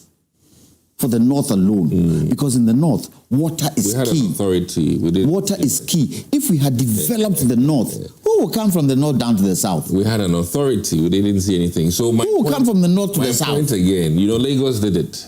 Abuja, Lagos. Yes. Okay. There's something that drives people to move away. That was a different reason. That was a different reason. California, their capital remains Sacramento, but government business moves every 10 years to a different place, just to drive population and real estate prices and things like that. So infrastructure and money there is much stronger than ours. Well, Lagos is not necessarily. It's West Africa. It's West Africa, but they have more. They have more finances and more than we have. But anyway, the relocation of the capital is something that's already on the table. That's been discussed. The president has talked about. I don't see how that will sort anything. Reduction in population. So you're trying to tell me that you're trying to decongest. You're trying to tell me that floods won't happen in Accra. You're trying to tell me it would, but then once you don't have as many people in, you don't have as much waste in. You don't have. You are still going to get many people in where you are going to situate the new capital. Except by the time you get there, that place should have been better planned. Will it be? Oh, we'll have to. Will it be? It's the same politicians who hate each other. The same politicians, because it would help. It will help if the political class sit together and say, we are all for this. This is the plan that we've all decided to take. Let's do this together. But no, it won't happen that way. Okay, Austin Bracco Powers has also joined us, and we started off talking about floods, and it turned out that Lajanto had his home flooded. He's lost virtually everything. Do we have his video yet? Yeah. Yeah. I'm left with one shoe, the one I'm wearing. If we have his video, can we put it up? Terrible. I think this issue, the more we talk about it, then. Were you affected, by the way? In fact, on my way, I was just telling you that even from the mall to this place, it took more than 2 hours. Because I left home at 4:30, thinking I would be the time to get here at 6:30 or 7. Just imagine. I got stuck in traffic from the mall, just the mall, You remember the last time we talked about that area? Shangri-La. You get it. So from we're talking about the Kasha. From the mall, from the Western Mall to even Barrier. So before you even cross Atala. Notorious. It take you more than 1 hour. MC Sheila. Because it looks as if her phone is off. The more we talk about it, it's like we are belaboring the point. The fact is that our leadership or our leaders know what to do. I have asked myself, with the continuous flooding in Accra, it begs the question, have we been ruled by leaders or by caretakers? Because you know the responsibility of a caretaker is just to manage. But a visionary leader would direct and solve the problem. So from 1992, I don't want to stretch the period, but I will start from 1992 to date. Are we being ruled by leaders, visionary leaders or caretakers? Because it appears we've been managing the flooding, the situation. Yes, we've been managing it, yet we've not done or taken concrete solutions or steps to address them.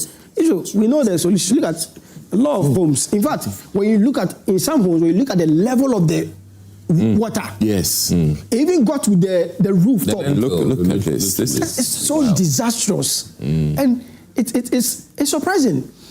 Yet we know what to do to resolve this problem. It's serious. And the number of properties lost to this flood. Yeah. Cars, and life. Colossal. Yes, and the lives lost. Is that his number?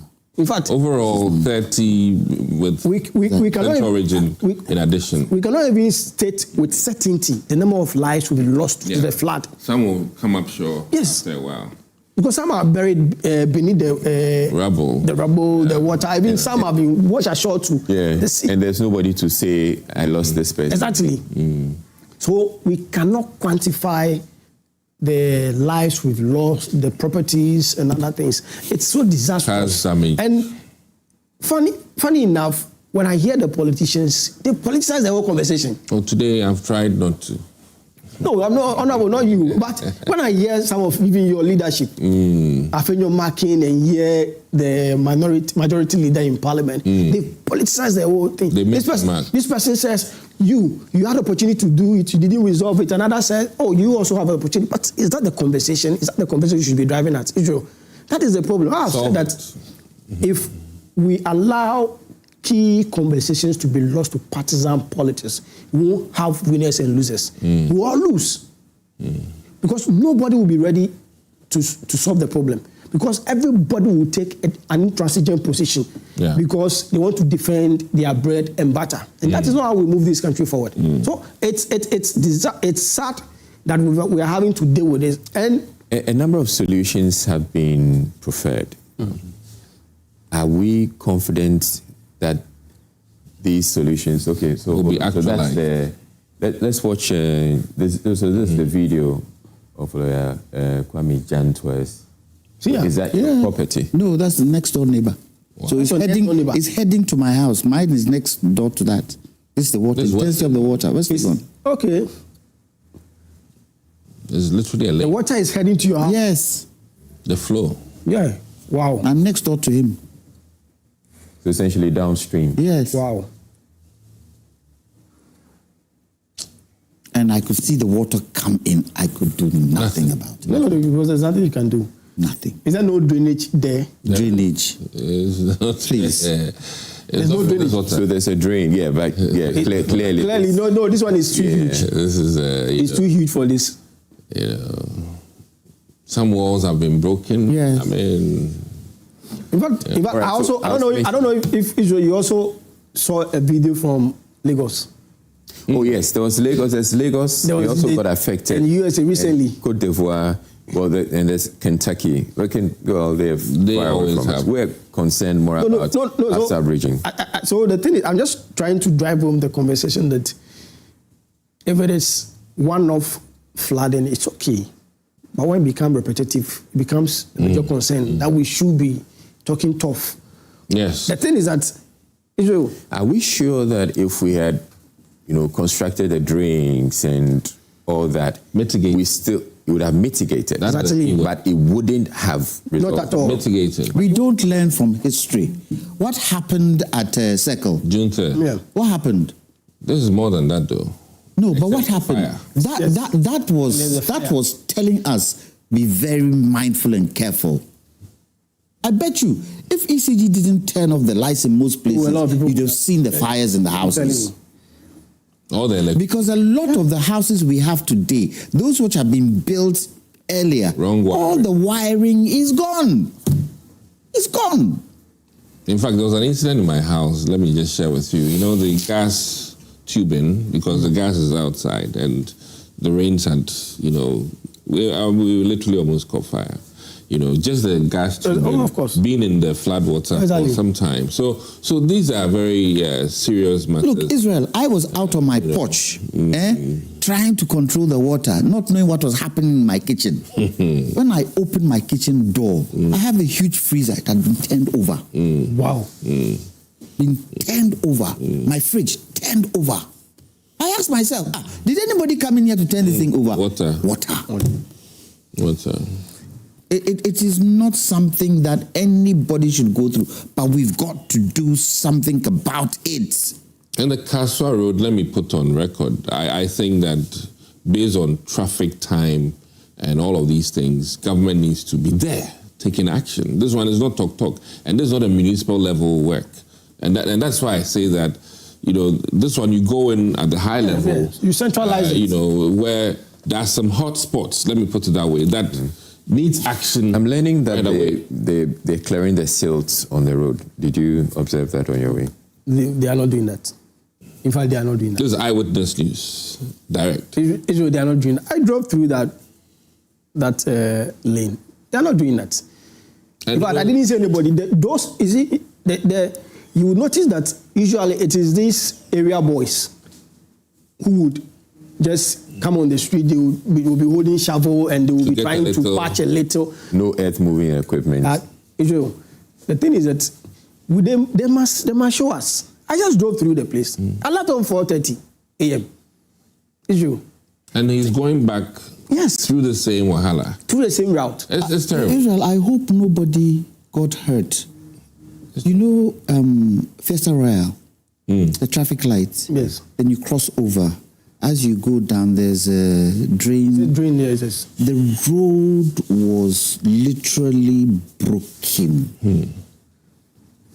They had to block that road for people to go round. Literally broke. I hope nobody got hurt. And why is it so?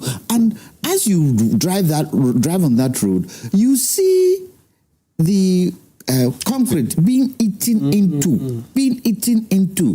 Where are our planners? Where are the people who are supposed to inspect these things? Where are they?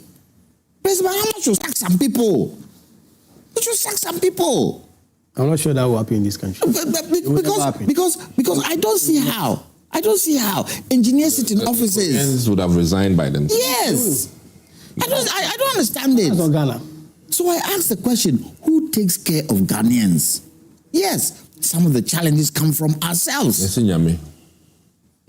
I saw a video where somebody was throwing rubbish into water, and somebody was telling him, "Hey, stop that!" Or say, "Where your last one? Where your last one?" What do you mean by where your last one? But senior, the thing is that it's good to chip in some of these conversations, but we must go for the jugular. The politicians must take responsibility. The thing is that if you have political power, Israel, you have the will to promote the behavior of your citizens. The will. Which is why I always try to criticize the late former President Rawlings for having 19 years.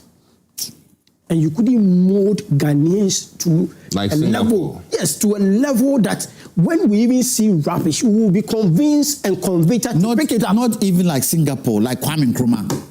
Sometimes I ask myself, like Kwame Nkrumah. You had 19 years. If it were a child, the child would have been 19 today.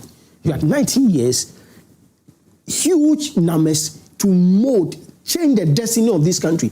In fact, these leaders we are electing now, they are having to deal with the basics. Because the basics, the one who was supposed to have dealt with the basics, failed us. And now these people are having to deal with the basics, which is why they tell us that we can still do something. Look, I have lived through all are political changes than most of you. I'm not sure about Doc. Oh, still. So you are saying when we were children, you dare not put rubbish outside. Town council. You dare not. And there were trucks, green trucks, rubbish trucks that will come and pick your rubbish every morning. You have to put your rubbish out every morning, every month. The tankers people will come. Dare you not clean your environment? Dare you? And it wasn't limited to Accra. What? Everywhere. Oh, everywhere. When did we lose this? When? It's the focus. Okay, so we've talked about this for a while. We have to wrap up the conversation on it. But I'm giving you each a chance to tell us what you think can be done. That one thing that you believe we should do to solve this problem comprehensively. Political will. We need the political will to do it. We need the political will to make sure we implement the laws that help us sanitize our environment.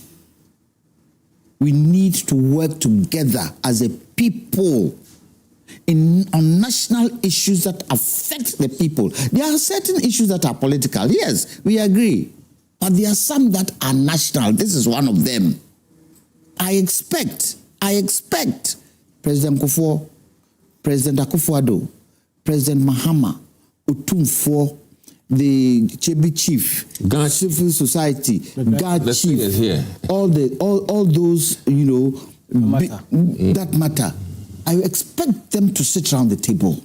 I expect President Mahama, call all of them around the table. Guys, you've all been through this before. It needs to stop. How do we stop it?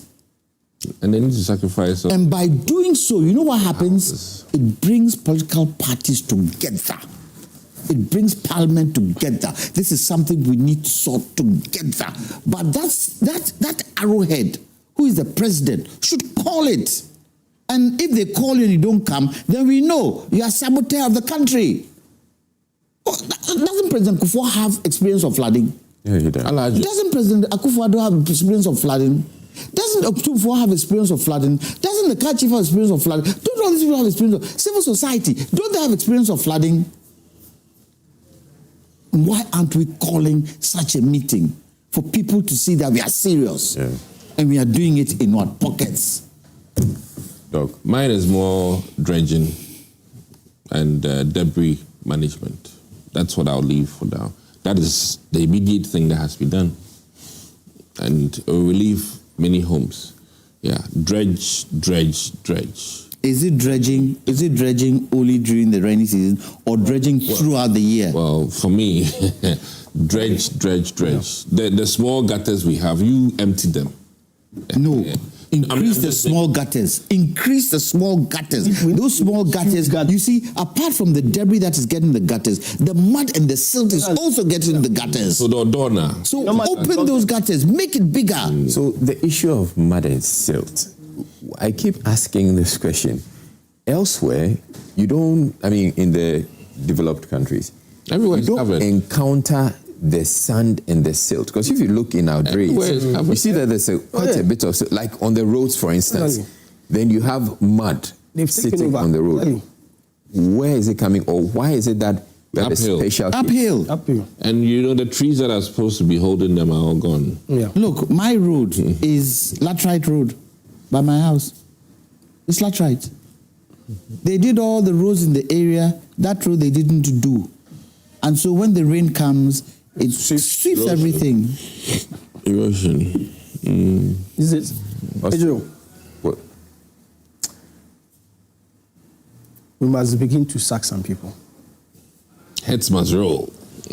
Because if we allow this to continue, many people will take Ghanaians for granted. The president must learn to sack some people. In fact, we should yearn for that president who can say, you failed to do your job. That's all. So I'm sacking you. We should be able to get to that point. You will sit up. But the kind of politics we are playing and the way sometimes people feel that their hands are in the mouth, or certain people say so they cannot sack them or they cannot buy them. It beats my imagination. We should begin by now sacking some people. All right. Let's get to our messages. This one says, this is McCaffrey from Hoho. It says, good morning, Mr. Host. I'm very disappointed in this government for being unable to solve this problem, but I'm promising, if given the opportunity to govern our country, never trust politicians. Let me see this other one. It says, okay, trying to get to the next message. Okay. So, yeah, it's trying to touch, yeah. Also, we have Kwamena Acidity, who says, good morning. This is not the first time Ghana has experienced a flooding situation. The NPP government could not solve the situation through their tenure of office. They should give us a break. All right. Next, let's go to the next message.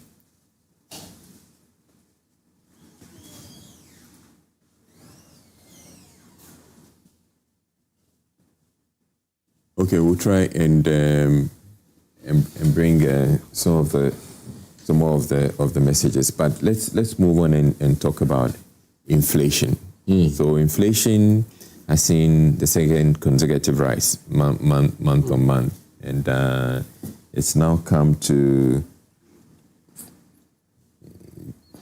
inflation for June is now 5.3%. Now I'm wondering, we've seen inflation dip, consistently for a while now. Now it's on a steady uptick. What does it mean for us, or what are the implications? Are we seeing and seeing non-food prices the main contributor? So, food not so bad, but non-food. Is that the end of the relief we're getting, or the dips that we have been seeing in the last several months? Austin? When you look at the data as you were articulated, it's on a steady rise. And when you look at the major contributory factor for that rise is the non-food items. So we are talking about rent. Probably fuel. We're talking about fuel, transport, and even, and largely housing. And I should tell you that it is adding a significant toll to household budgets. So people are having to deal with these matters, with the exception of food. And when you look at even the contribution of domestic food, it also contributed significantly. So even though the numbers may not be as it was some years, let me say a year by this time, it's significant, because now rent and I told you, transportation, these are things that are driving Ghanaians crazy. We need to be talking about it or dealing with how we are going to resolve the matter.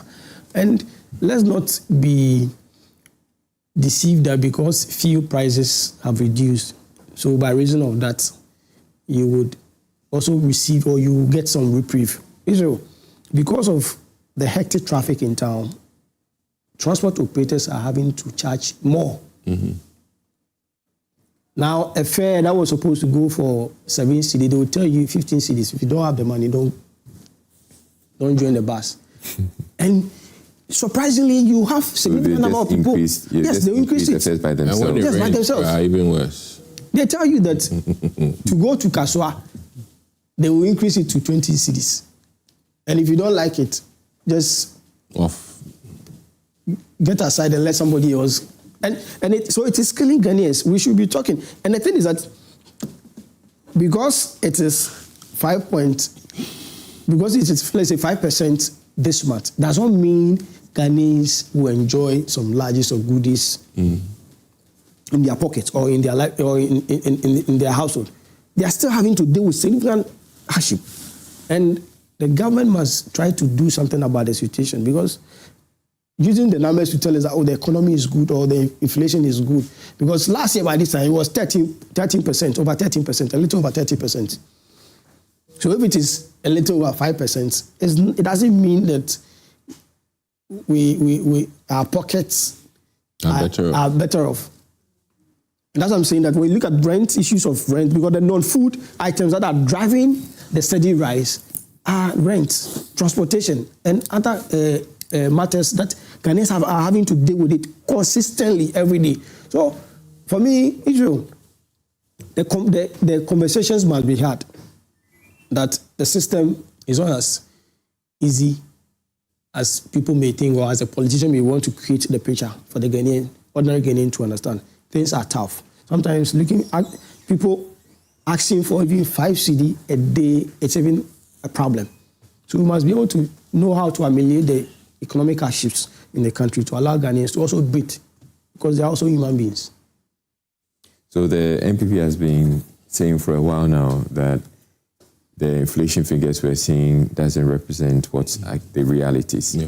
Is this now a reflection of the realities? Now, let me also, first of all, admit that as of today or yesterday, tariffs have also been slapped on us. In terms utility tariffs. Yes. So that, in addition to the upward price increases, is troublesome. Salaries have not changed. Some are even not being paid, for 9 months.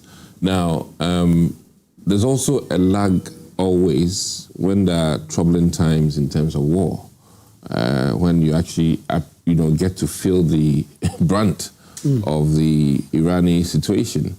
We were insulated based on the Setekpe oration that because of bulk storage of oil and things like that, it would offset the Iranian situation. But finally, the birds have come home, and we are now appreciating the impact of the Iranian situation. And fuel prices have actually gone down. ONGs have reduced their prices. Marginally.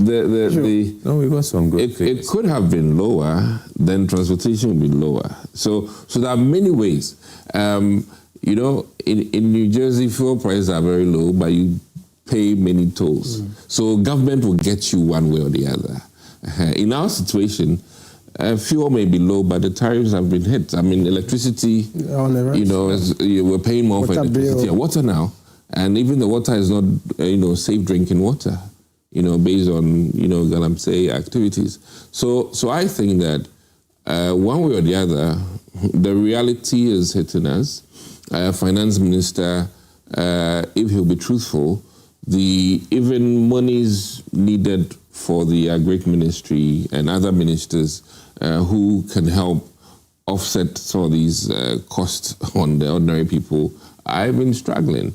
And we also know that when government starts spending, the true cost of living will come up. And that is what we are seeing now. So let's pray and hope that this trajectory will not be will be more linear than to have another huge rise next month. Okay. And that is when I'll be able to talk. But I think there's a lag between some of the effects of the Iranian situation and now. So we're yet to feel the full effect. Absolutely. No matter what. Yeah. Housing has always been a challenge for governments. I believe it was more Nkrumah and Champong who tried to build housing areas for people, Dansoman, Tema, those places. But since then, we haven't been able to put housing up for people. So in terms of accommodation, it's one of the areas that is rising inflation.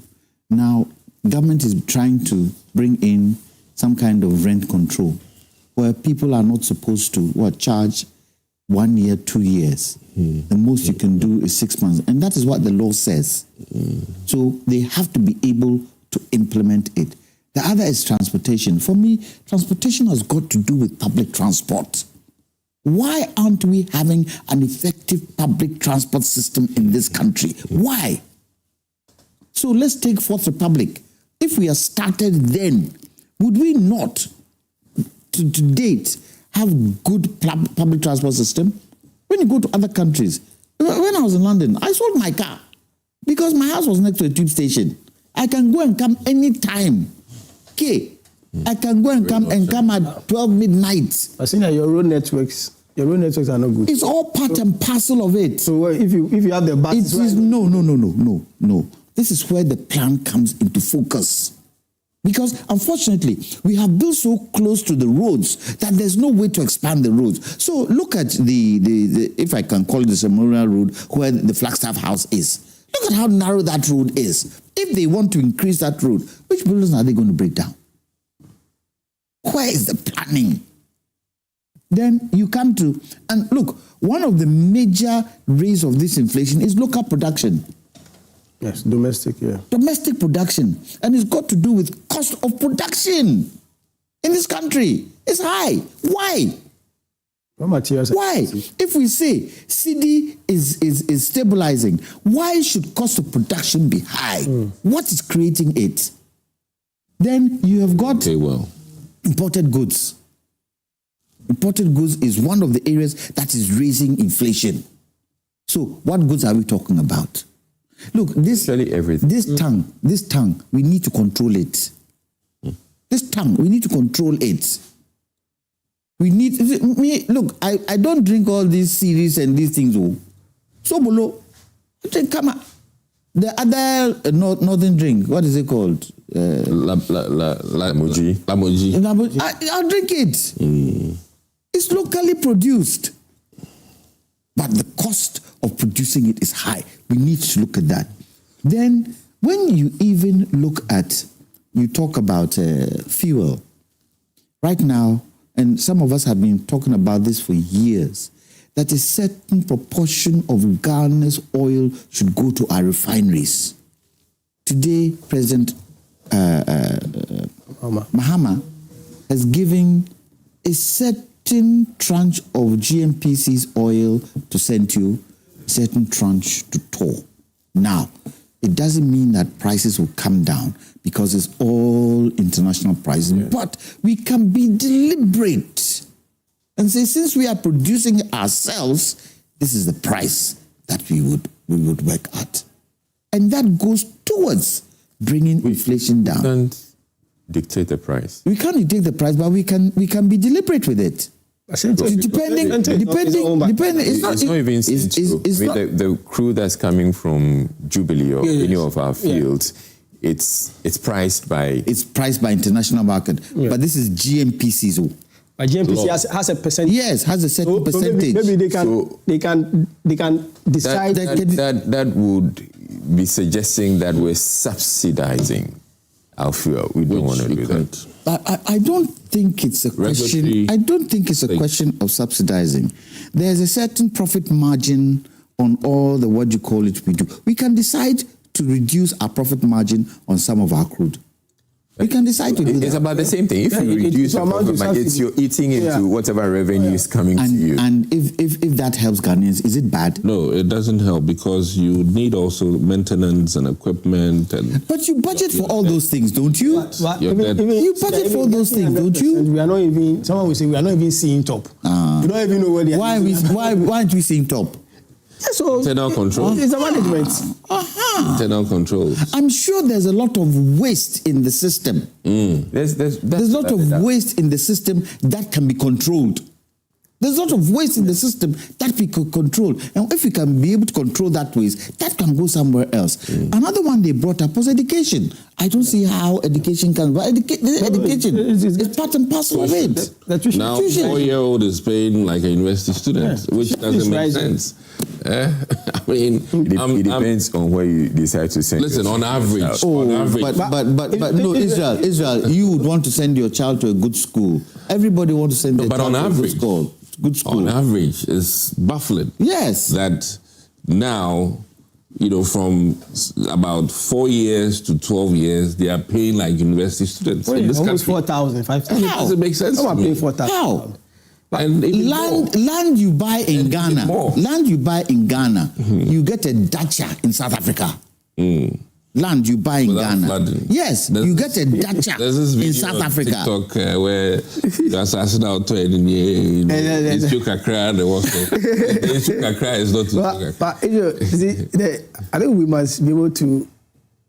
But let me finish by saying, if for nothing at all, this government has been able to show that inflation was a certain figure, they were able to bring it down to a certain figure, it's rising. Let's hope that they have the wherewithal to control it. and keep it at a set. If they don't spend, but they'll have to spend. No, they have to spend, you've got to spend, but it's what you spend on. It is what you spend on.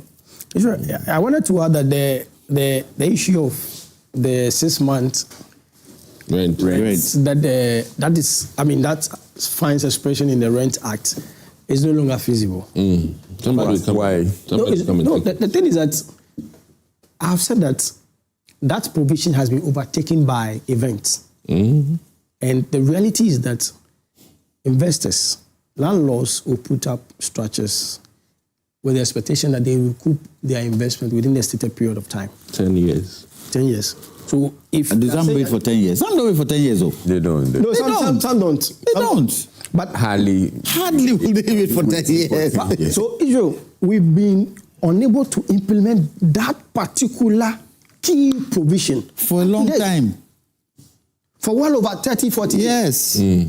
So if you are having to exert force or exert compliance, you face some hiccups.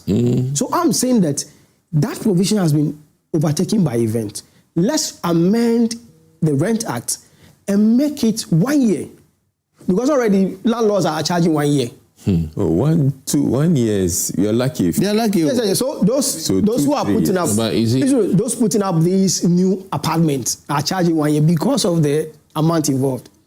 So if you see a landlord charging maybe 2 or 3 years, then it means that the monthly rent is low. So they want a heavy amount. Oh, it's a flat prone area. In fact, and Israel, so I'm saying that provision must be amended because it doesn't reflect. And let's make it a year. And let's make it a year. It doesn't reflect the reality. Because we must also hold the balance between landlords and the tenant. We must not push the scale towards one direction, else it will be unfair to the landlords. And again, Israel, this is the period that if you want to rent in an area, you should begin to scout so that you know whether the area is flood prone or it is flood resistant. I thought you were going to say people need flood insurance. It's also an important thing. Flood insurance is going to cost you. Which now, no, I mean, literally, this is a call to the insurance industry. Please come help us a little bit. The insurance industry, and let me say that they get away with too much in this country. How many people file claims for their cars? Zero. And I have some insurance. Why won't you file claim for let me tell you, I've been in enough accidents that you never even bother. You know what I'm talking about. Like the process, how they make it difficult for you. And this is the reality. Is that still the case? Because I don't get that. Israel.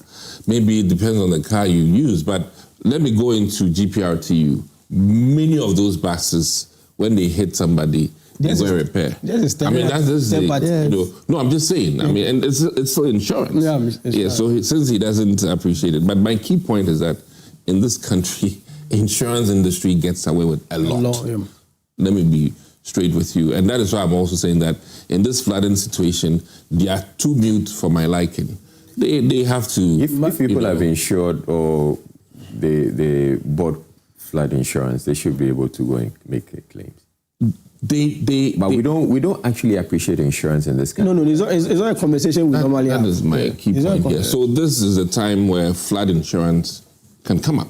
Okay. As a whole industry to create jobs. Let's get to read some of the comments. Good morning, I'm Eben from Kwabenya. I want to find out from the Mayority Parliament, where are they in a hurry to that today, this, tomorrow, that no wonder they came to power in 2017. Their leader said they're in a hurry and we found ourselves in a ditch. They should be patient and watch good governance for a better Ghana. Okay, let's go to the next. So good morning, panel. Please, I think that getting a building permit should be, if possible, free, accessible and compulsory in Ghana. Getting building permit in Ghana is too expensive and frustrating. Okay. Meshach says, I find it so unfortunate and sad to hear some hypocrites, MPP leaders and their followers trying so hard to politicize this flood incident. My question is, what did they do when they were in power for 8 years? Ghana would have been collapsed entirely if this kind of rainfall happened under MPP. The government has the role to play, same as with the citizens, because the indiscipline on the part of the citizens is too much. All right? I agree with Mr. Janto 100%. This is not the matter of politics. It's purely system failure or absence of systems. Leadership has to take the bull by the horn to crack the whip.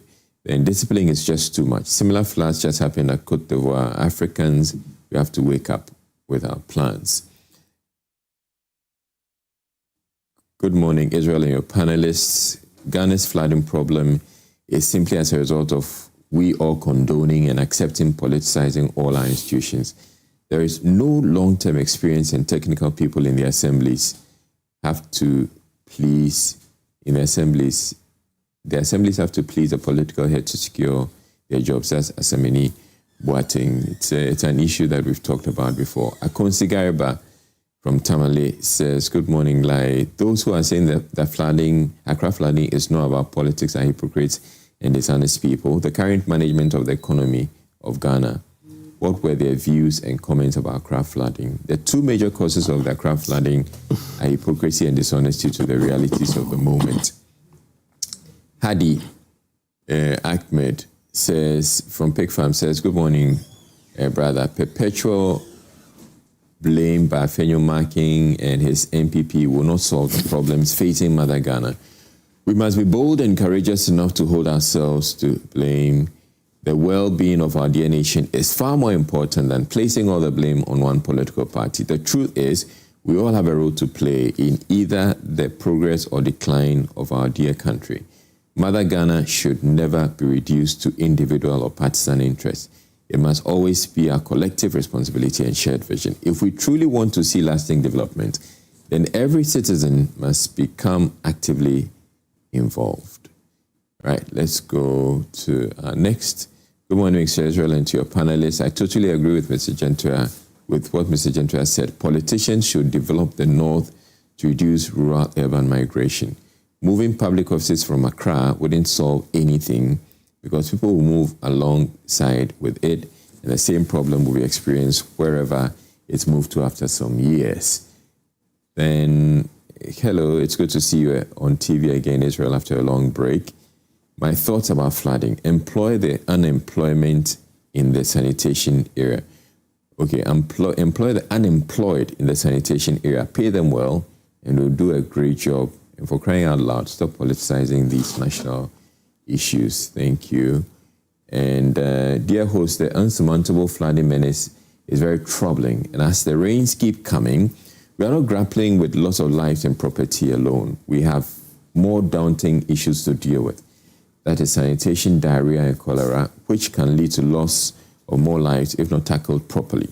In fact, all these hydra-headed floods are self-inflicted because we take vulture actions, and as soon as the rains are over, we relax as a nation and government.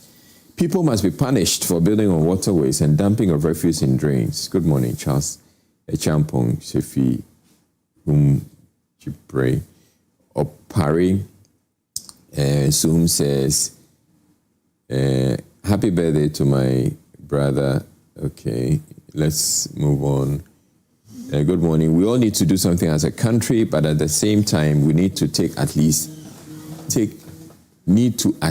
take it normal, because this European country, like Spain, years ago at Valencia. So what about them? Okay, your message wasn't quite clear. But yeah, that will be all for this morning for Newsflash. Thank you very much. And once again, Mr. Lawyer Kwame Gentua, we do express our sympathies with you on all the loss, the massive loss that you've had to incur as a result of the floods. Material. Yeah. What to live on. But we're grateful to God that at least you have life. Yes. Thank God it didn't happen at night. Thank God it didn't happen at night when you sleep. All right. Thank God. And not only to me, but to all those who have gone through a similar situation. Yes. Mine is even smaller than some that had water level level. So something needs to be done collectively. Something needs to be done. Okay. Yeah. Dr. Desia Dumako Kisi, thank you too for coming, and Austin Braco Powers.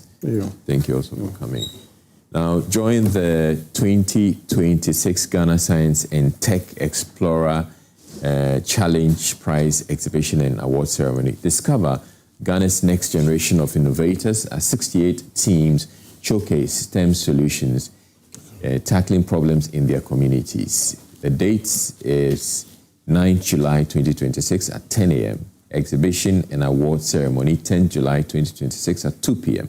The venue is the City Conference Center, University of Ghana, Legon Accra.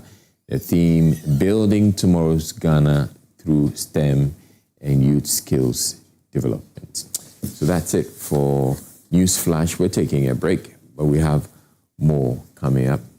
Don't go away.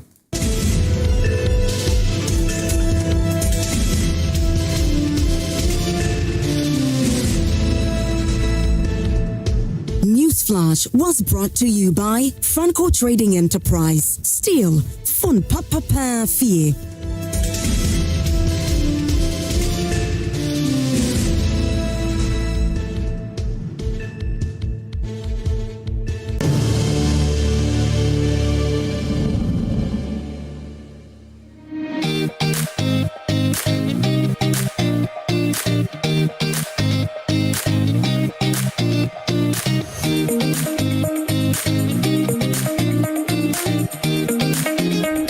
We are here for our 2026 G-Step industry visit at Accra Compost and Recycling Plant.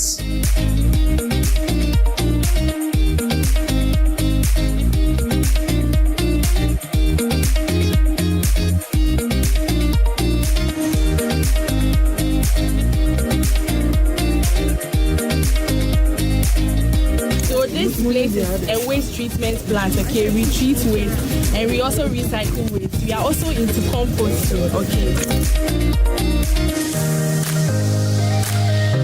Today we learned about the processes in which the waste is handled here.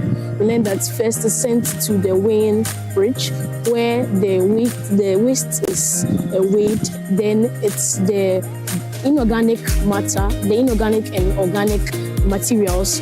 The bulky ones are sorted from it, and the rest is passed through a sieve, something that sorts out the sizes. Then it's blown so that the dust will come out of it.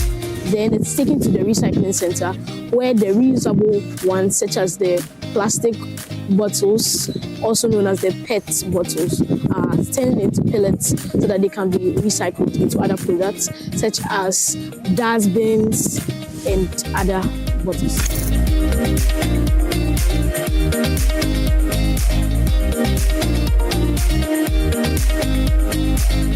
I'm very excited to be here today. I learned how STEM is applied to the basic concept of waste material. We went through some processes like sorting out waste. We learned how waste are shredded into pieces, later washed, and then extruded to form materials like buckets, bottles, and baskets. So I would like to thank the G-Step team for making this possible.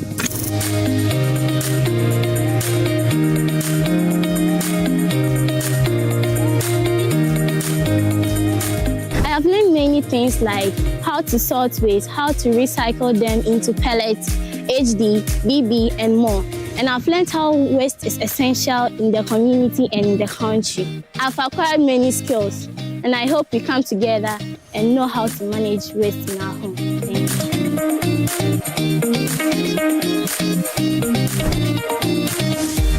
I think this journey to Accra Compost and Recycling Plant is very beneficial to the students because it's going to help them determine the future of waste recycling. Now they have seen how waste is recycled as young innovators.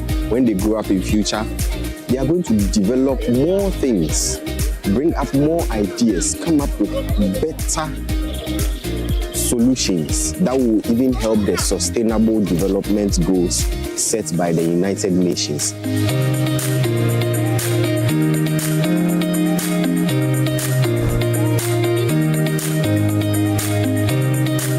G-Step 2026!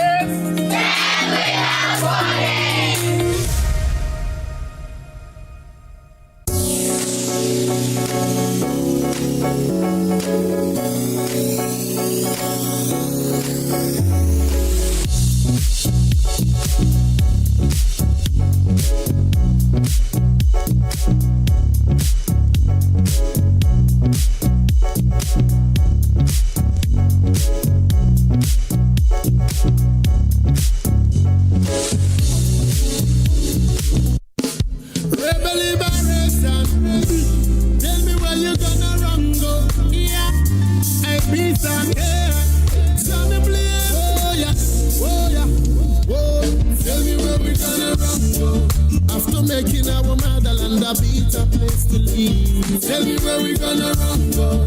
When them say we have to pay for the oxygen we breathe. Answer me now, Mr. Big Man. You know this everybody want to go and go off for it. A simple life. It's all we want to live. Give me food, give me clothes, give me love, and give me shelter, shelter. Simple life. It's all we want to live. Give me food, give me clothes, give me love, and give me shelter, shelter. Yeah, wouldn't you hear me, please? This is when you sang me, I sing from the deep. Down in me, I tell me, I feel like the weep. Only but thing I go on where the people can't keep, can't sleep. But the bird it can become your stuff is speed. You only want to make life easy, same you and make it harder. After everybody mash up and there is nowhere to scatter. Tell me where we gonna run go. After making our motherland a better place to live. Tell me where we gonna run go. When them say we have to pay for the oxygen we breathe. Answer me now, Mr. Big Man. You know this everybody want to go and go off for it. A simple life. It's all we want to live. Give me food, give me clothes, give me love, and give me shelter, shelter. Simple life. It's all we want to live. Give me food, give me clothes, give me love, and give me shelter, shelter. Well then, enough of them sell out, sell out. Bun them sell out. For selfishness, we see them sell out. Speedy life, them tell a lie. The truth they will always try to hide. Yeah, call a spade and don't call it a dagger. Living big at the expense of a brother. You don't have no pride, you think you rich, you is a robber. God never forsake the poor boy. Call a spade and don't call it a dagger. Living big at the expense of a brother. You don't have no pride, you think you rich, you is a robber. God never forsake the poor. Where we gonna run go? After making our motherland a better place to live. Tell me where we gonna run go.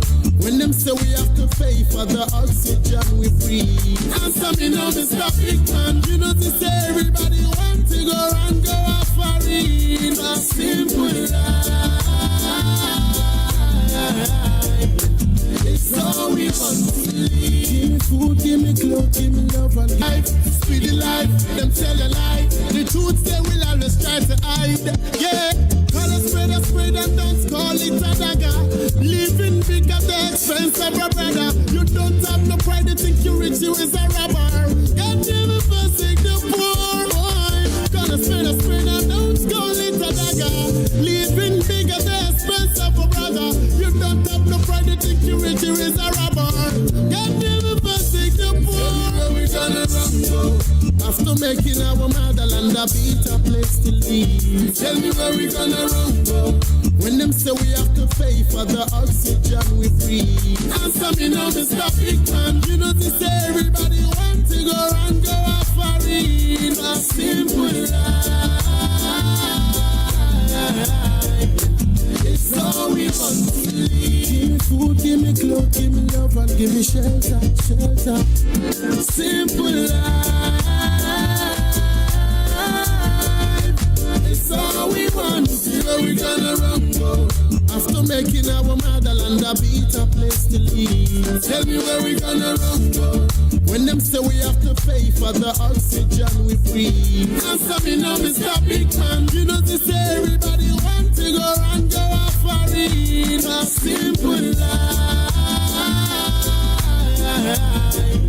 It's all we want to live. Give me food, give me clothes, give me love, and give me shelter, shelter. Simple life. It's all we want to live. Give me food, give me clothes, give me love, and give me shelter, shelter. Well then, enough of them sell out, sell out. Bun them sell out. For selfishness, we see them sell out. Speedy life, them tell a lie. The truth they will always try to hide. Yeah, call a spade and don't call it a dagger. Living big at the expense of a brother. You don't have no pride, you think you rich, you is a robber. God never forsake the poor boy. terms of the man, God, and we're still talking about the flooding situation. And this morning, there are still messages, there's still conversations, and there's still images, very disturbing images coming up from the entire flooding situation. And even to think about that fact that we're not done yet. There are a couple of rains coming up as well. We're hearing that even today, tomorrow, through Saturday, we're still going to be experiencing this rainfall, and it's really, really devastating situation we all find ourselves in. A few minutes before coming on air, I was tuning to Joy FM, and there's a very serious and heartbreaking story about Wija, Bawi area, and about 12 families that have been displaced, and because they do not really have a place to sleep now, they have to be sharing places from friends. So the entire 12 family member have all been shared among friends. So when they go and then stay with them, they come back in the morning and then talk to themselves, and then later they all move to tears everywhere. And all we ask for is just a simple life, like, Stoneboy put it. But are the politicians ready to give us that simple life that we demand of them? And that's the problem. Now, speaking about that, there's even more devastating situations. More than 100 school children in the Akitachi Basic School in the Ahanta West Municipal Assembly of the Western Region have also been left with no classrooms to study after torrential rains brought them, down that makeshift structure which served as their classroom school. Now, the children in the farming community are now facing uncertain future with nowhere to study. Here's a report that was put together by my colleague. We want to take a look at it when we come back. There's a conversation we need to have on this one Tuesday.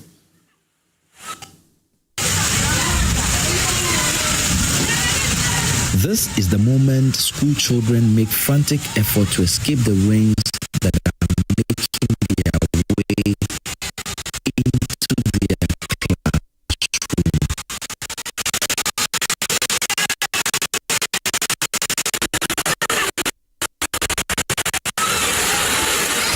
It is an amateur video taken by a teacher of school children in Akitachi, a small village in the Ahanta West municipality of the Western Region.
Mankene numu eteshi.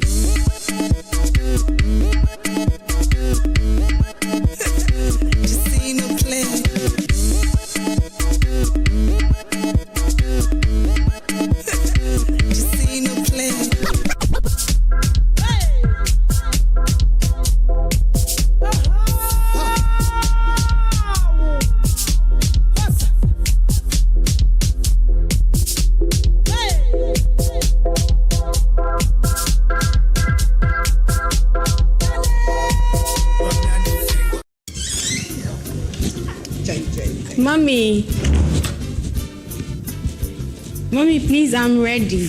Ready for what? The school fees I spoke to you about. It's a no fees, no exam rule. Auntie, what should I do? That's why I've been telling you. Get a boyfriend. Pepe maybe not on show. My yebi. My bro.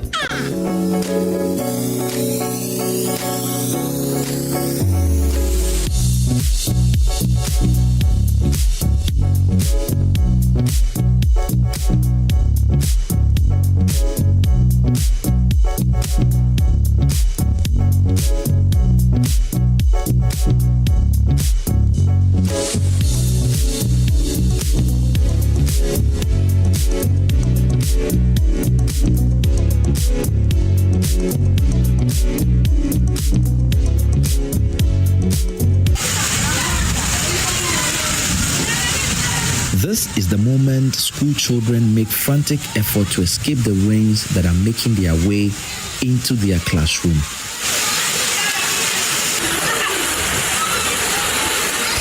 It is an amateur video taken by a teacher of school children in Akitechi, a small village in the Ahanta West municipality of the Western region. On that day, as torrential rains came, the entire structure came tumbling down.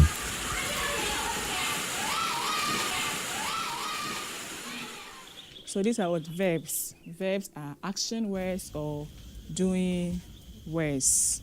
Okay. Only a week earlier, I had visited this school after distress calls from villagers who feared the worst could happen anytime soon. Okay, let's clap for him.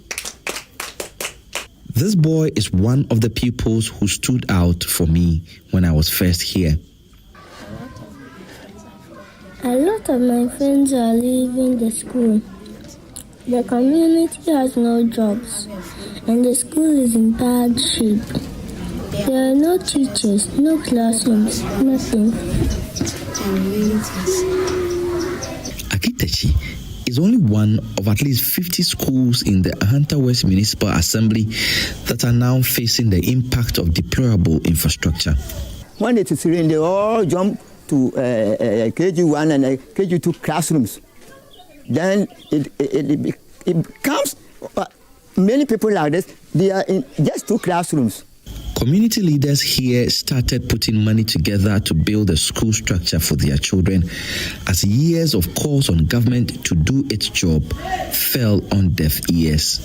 But for a small village of under 1,000 people, this has become tough. The school is not safe.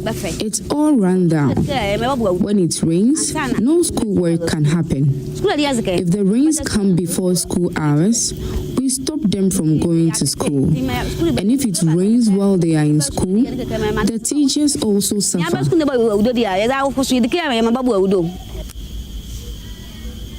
It's been weeks since the rains brought the Akitechi school down, and there's still no clear plan for a new one. The children here are living in uncertainty. The clock is ticking, and an entire community and its next generation await a place they can go to get education. School. The community has no jobs, and the school is in bad shape. There are no teachers, no classrooms, nothing. Akitechi is only one of at least 50 schools in the Ahanta West Municipal Assembly that are now facing the impact of deplorable infrastructure. When it is rain, they all jump to KG1 and KG2 classrooms. Then it becomes many people like this. They are in just 2 classrooms. Community leaders here started putting money together to build a school structure for their children as years of calls on government to do its job fell on deaf ears. But for a small village of under 1,000 people, this has become tough. The school is not safe. It's all run down. When it rains, no schoolwork can happen. If the rains come before school hours, we We stop them from going to school. And if it rains while they are in school, the teachers also suffer.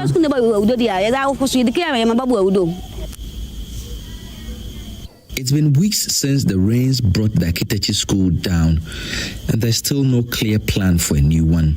The children here are living in uncertainty. The clock is ticking, and an entire community and its next generation await a place they can go to get education. Justice Bedu, Joy News, Akitechi. All right, so that's Justice Bedu's reports, and we go to the assemblyman of the area to speak to on this very issue. Asamasa Ahanta West, Ebenezer Kujo is the assemblyman over there. Ebenezer, if you can hear me, good morning. Good morning. How are you doing, and how are the people coping after the rains? We are doing great. Just that unfortunate incident happened on the 20th May. But the children are frustrated in such a way that with this 3 classroom block that collapsed on the 20th May, we have to gather them into a 2 classroom block. That is the KG1 and KG.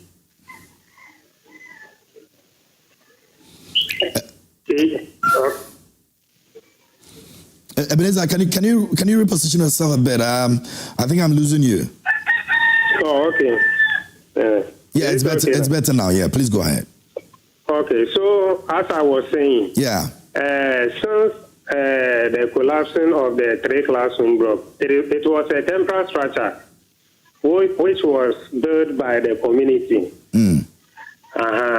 And moreover, earlier on, the MC and then the planning committee requested for all the deprived schools in the municipality. So ours was passed. And moreover, on the 20th May, that incident happened. We reported it to the MC, and the next day, he was there with a team. That is the West Department. We did a follow-up, and the MC said they are doing the drawings and for them to assist the community. But since then, we haven't heard from the assembly. And it makes the children their education very difficult. Because imagine from class 1 to class 6, merging on the KG classroom. So sometimes even the students, the children normally don't go to school because they feel rejected. They feel that for the class 1 up to class 6, combining the classes, that is the class 1 up to 3, combining together with the KG1, and then class 4 up to 6, also combine them with the KG2 class. So it's a very, very unfortunate incident for us, and we need help from the corporate society to come and help us so that our children can also get a better education. And moreover, that place, Akitechi, is where the TTU campus is.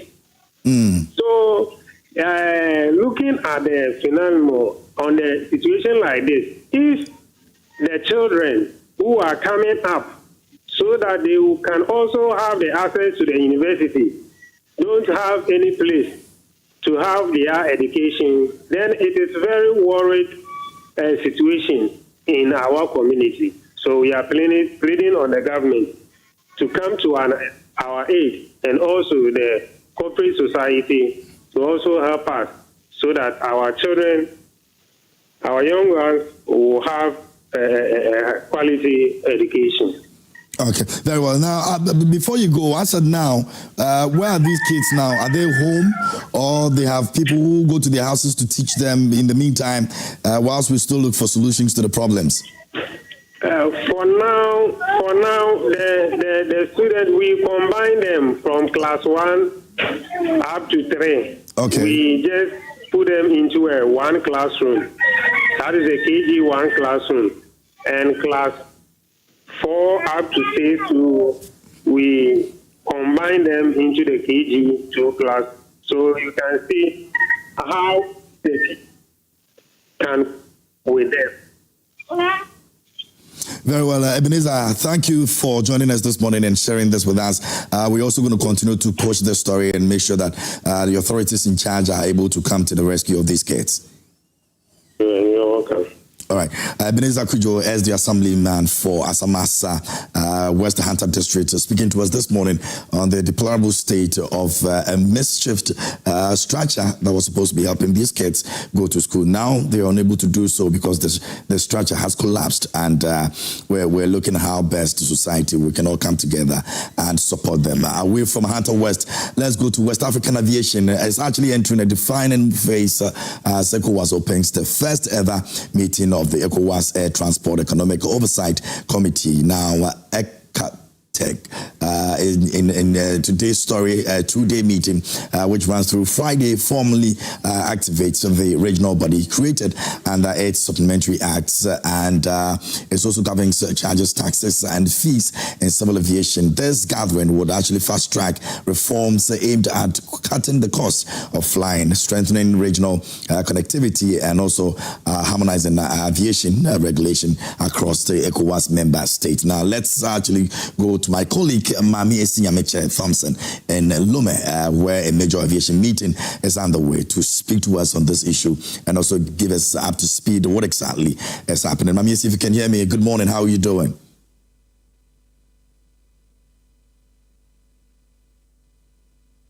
All right, we're still trying to connect with Mamiesi now.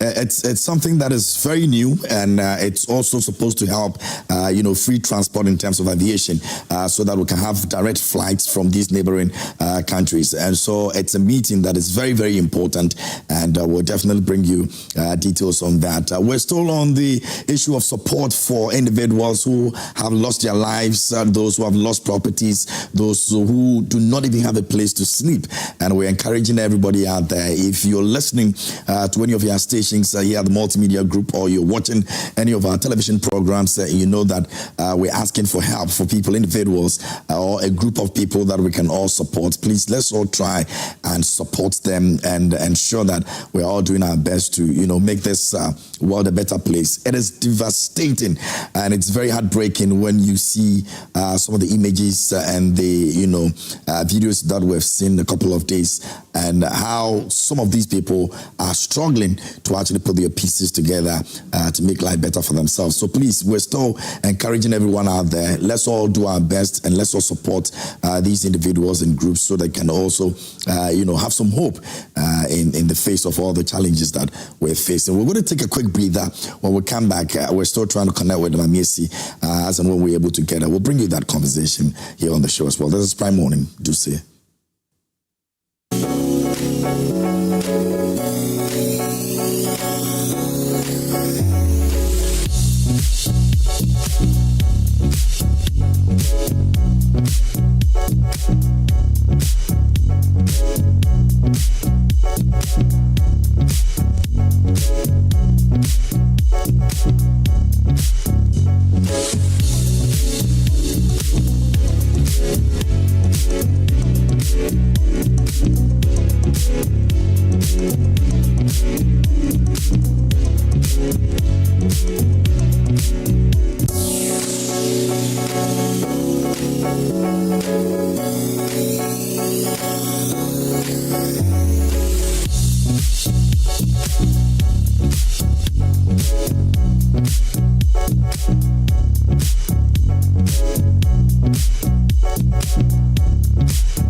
All right, so we're still trying to connect with Mamiesi Thompson to give us updates on what is happening in Lome. And I understand that we have it, but we're trying to put a few things together and then we'll get to Lome and have that conversation. It's a very important conversation as far as aviation is concerned. And so it's important that we bring to you up to speed on what you need to know about that as well. And earlier I was telling you how some people are struggling to put their lives together again, and the need for all of us to help those people to be able to stand on your feet. Like I said earlier this morning, there was a story on Joy FM, and it was very heartbreaking.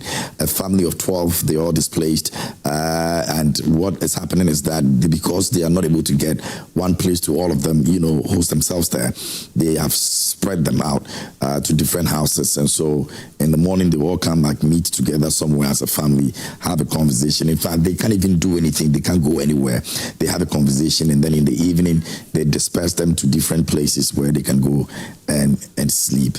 And that is very, very heartbreaking. Now, let me try and see if I can get Mamiesi on the other side. Mamiesi, good morning. If you can hear me, can you unmute?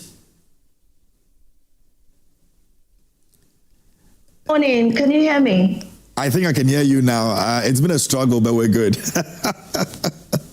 Yes, it's good to hear from you this morning. I think there was a little challenge with my network.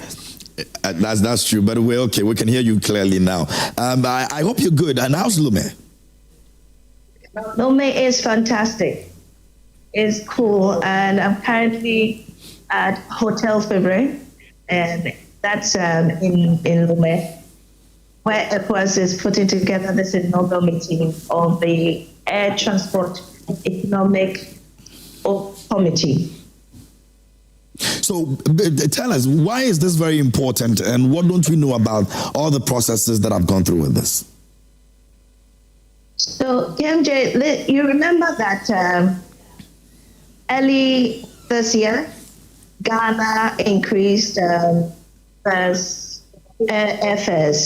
I don't know whether you remember that. And there was a whole issue about ECOWAS writing to the Ministry of Transport later on to scrap those taxes, because that move was against the Supplementary Act of the ECOWAS.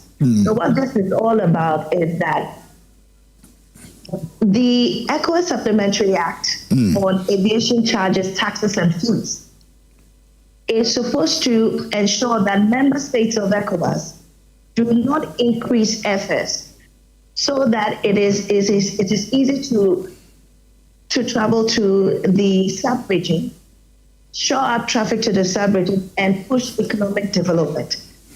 So what this does is that member states, 12 of them, are supposed to comply with this directive, but Ghana did not, even though they had signed on to the Supplementary Act that compels them not to increase airfares and also to scrap personnel and security charges by 25%.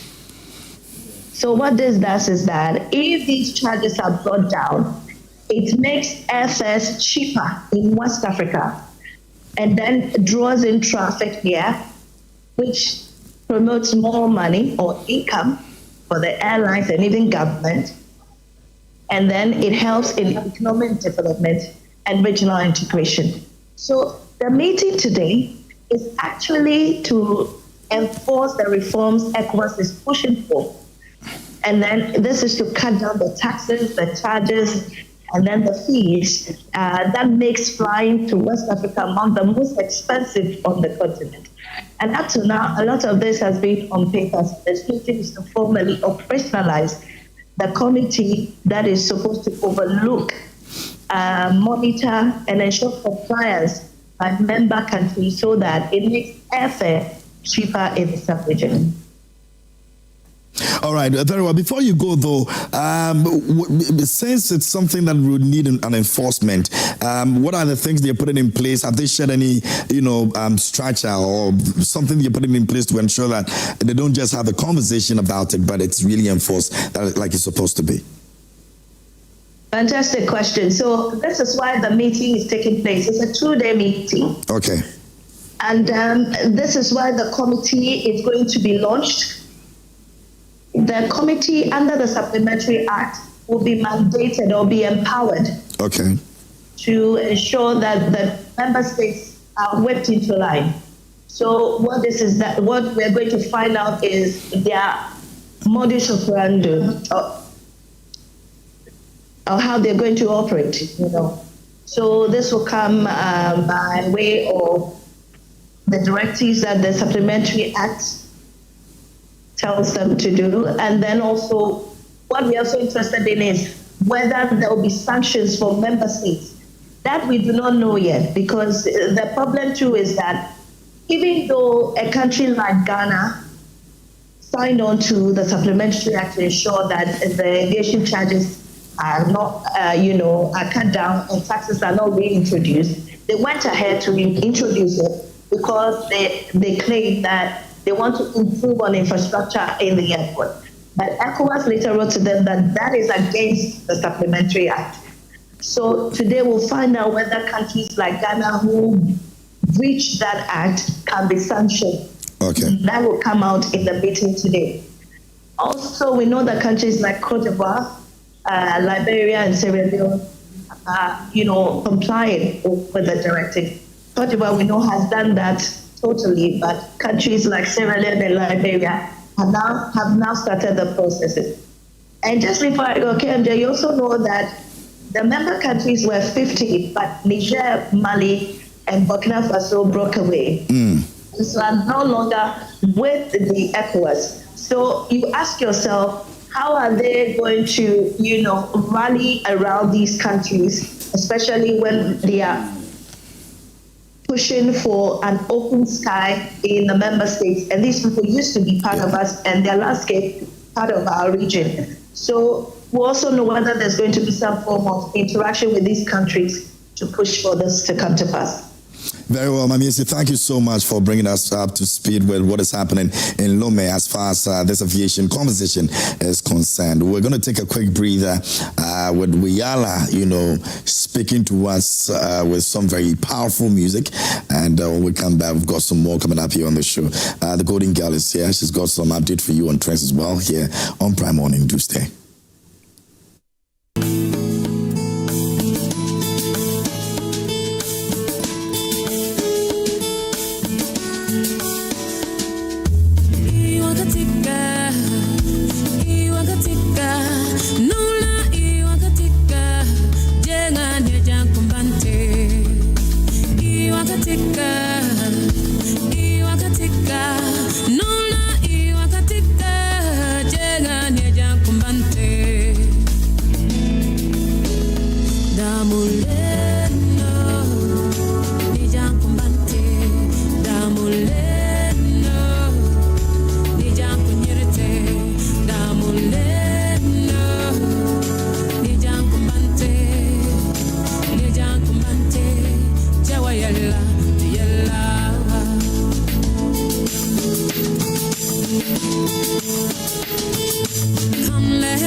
Hello, everybody. Good morning, good morning, good morning. I hope you're doing awesomely well.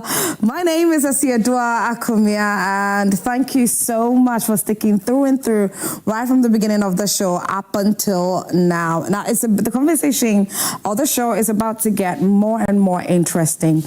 On Monday, we were hit with something devastating, something very, very heartbreaking, and we have a number of Ghanaians who have been wildly affected by this devastating issue, and that is the flood that happened. And again, since Monday, we've been saying this right here on Prime Morning, that our hearts deeply goes out to every single individual that has been affected by the floods. Now, one of the questions that in fact, me personally, when I see videos of the aftermath of the flood, people's homes, how people are going to recover not just their properties that have been lost or their homes, but personally, those that have been affected by it, I wonder how they can recover. I wonder what exactly they can do to get themselves back to normal. It's not something that is going to be that easy, you know. And so I'm excited that we're about to have this wonderful conversation, because as a nation, we need to thoroughly look at something. We need to thoroughly look at the fact that we have to heal from the issues, the problems that have come, most especially after the flood that hit every single one of us on Monday. We have to come together and heal properly and see how best we can not face such a situation in the near future, because we are still in the rainy season, and the rainy season is going to keep on coming year on, year on, year on. It will keep on coming. Anyways, ladies and gentlemen, I've got an amazing woman who has stroked her successes in the various fields that she finds herself in. And I'm super elated. I am highly, highly honored to have seated with me this morning. She's a philanthropist. She's an engineer. She's a distinguished author. She's a leader. She's an AI. You know, I asked her a very interesting question, which was the fact that she being an AI thought leader. And I wanted to know more, but I was like, you know what, just hold on. Give her the opportunity to explain deeper into who an AI thought leader is. And she's an author. I've got her new book in my lap. Her new book, we're going to get into that. But her book is talking about healing. And we'll get into all of that, and we'll start the conversation right from how, as a country, we can really come together and move on from all this that has happened and disasters or instances that may occur. And so seated with me this morning, ladies and gentlemen, I've got seated with me Reverend Her Excellency, Reverend Dr. Princess Asi Kabuki Okanse. Good morning. Good morning. How are you? Very well, thank you. Thank you. You know, the Asi there, is it Asi? Yes, it's not AC. Aha. It's from Ada. Okay. Yes, and AC is a Sunday born. I'm a Saturday born. Okay, yeah. so it's pronounced AC as well? It's pronounced Asi. Asi, so I got it right. You got it perfectly right. Perfectly right. Perfectly. I like that. And you know, I'm also excited about the fact that your favorite color is purple, and I'm in purple. Yes. And you're a Gehe girl. Absolutely. I'm a Gehe girl too. Oh, really? All right. So yeah, something incredible is about to happen with this conversation this morning. But let's start off with, you know, first of all, what happened on Monday. Again, I was saying that one of the questions that runs through my mind is how people are going to come off from or move away or move on from what has happened to their jobs, their homes, and all that. Definitely it wouldn't be easy. Not at all. Not at all. And I want to state that my heart really goes out to the lives that we have lost. And those lives that we have lost actually belong to all of us. Yeah. It's not a funeral for just the family, it's a funeral for the nation. Yeah. The ones that are missing, we pray that we find them and the 38,800 that are displaced. Yes. We pray that the government and other corporations, corporate responsibility, will come up to help to support. Because I always say that when this happened in Malawi, I've been working with Dr. Joyce Banda, who wrote the foreword of my book. Yes, yes. I've been involved with Malawi when they were hit with Freddie, the cyclone. Okay. And it was 680 million in devastation.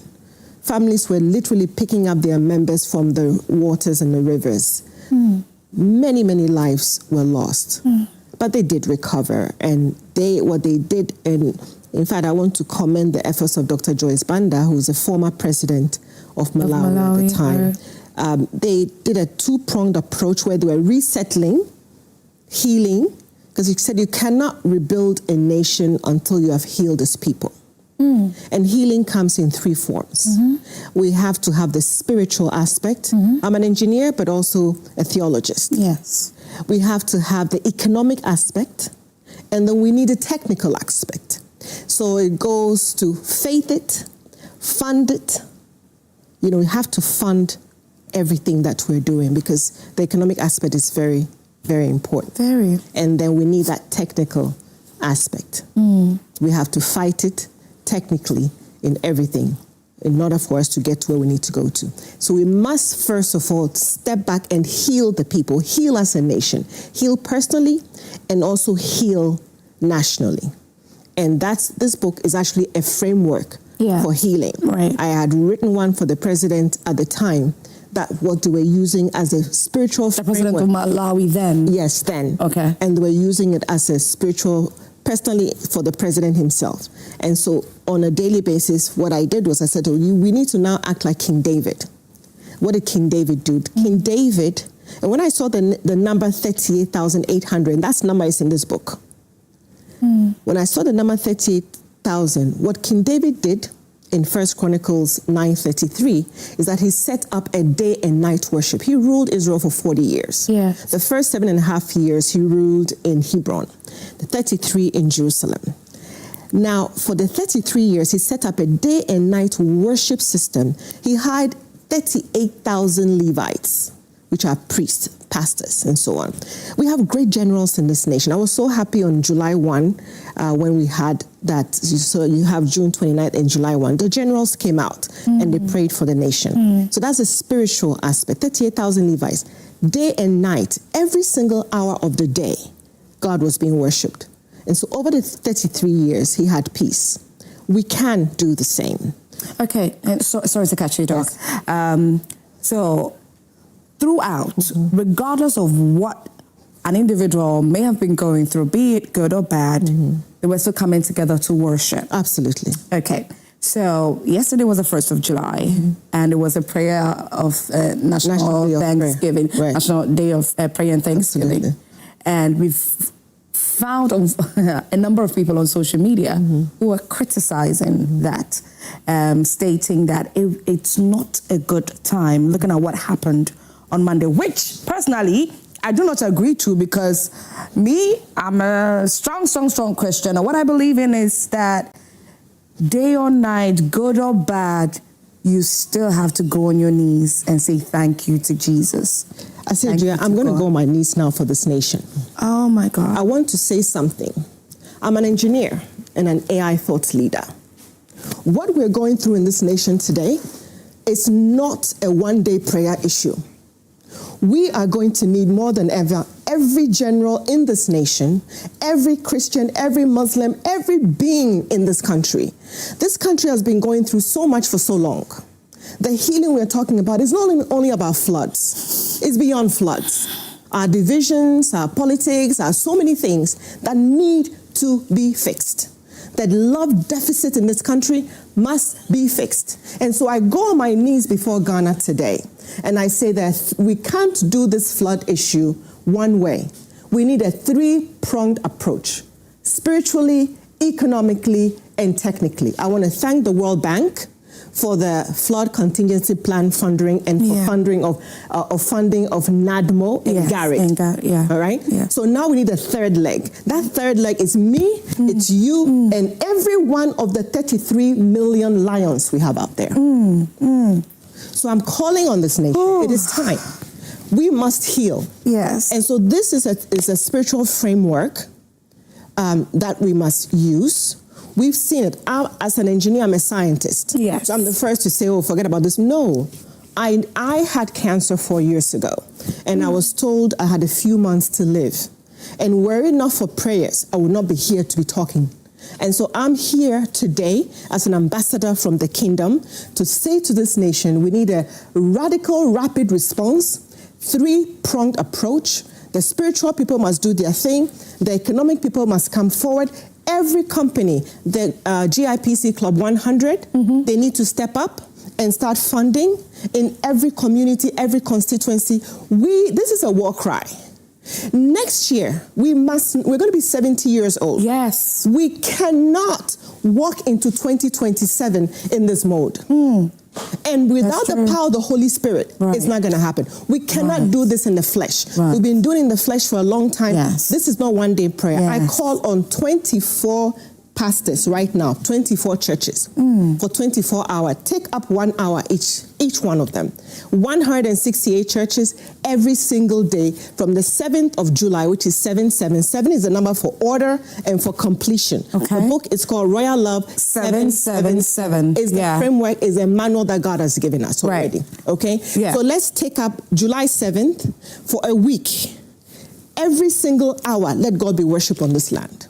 The atmosphere will change. The demons will flee. And whatever that prince of Accra that has been causing us to be where we are supposed to be much further than where we are today. It will change. And if we can sustain it, like David sustained it, he was one man without technology. Today we have AI. There are systems we can set up for scheduling, for flood detection and all of those things, forecasting. There's so many things we can do today. We can win this war, but it's not going to be just President Mahama doing it for us or just NADMO doing it for us. Each one of us, we must have gutter ambassadors. Every gutter, the drainage is blocked.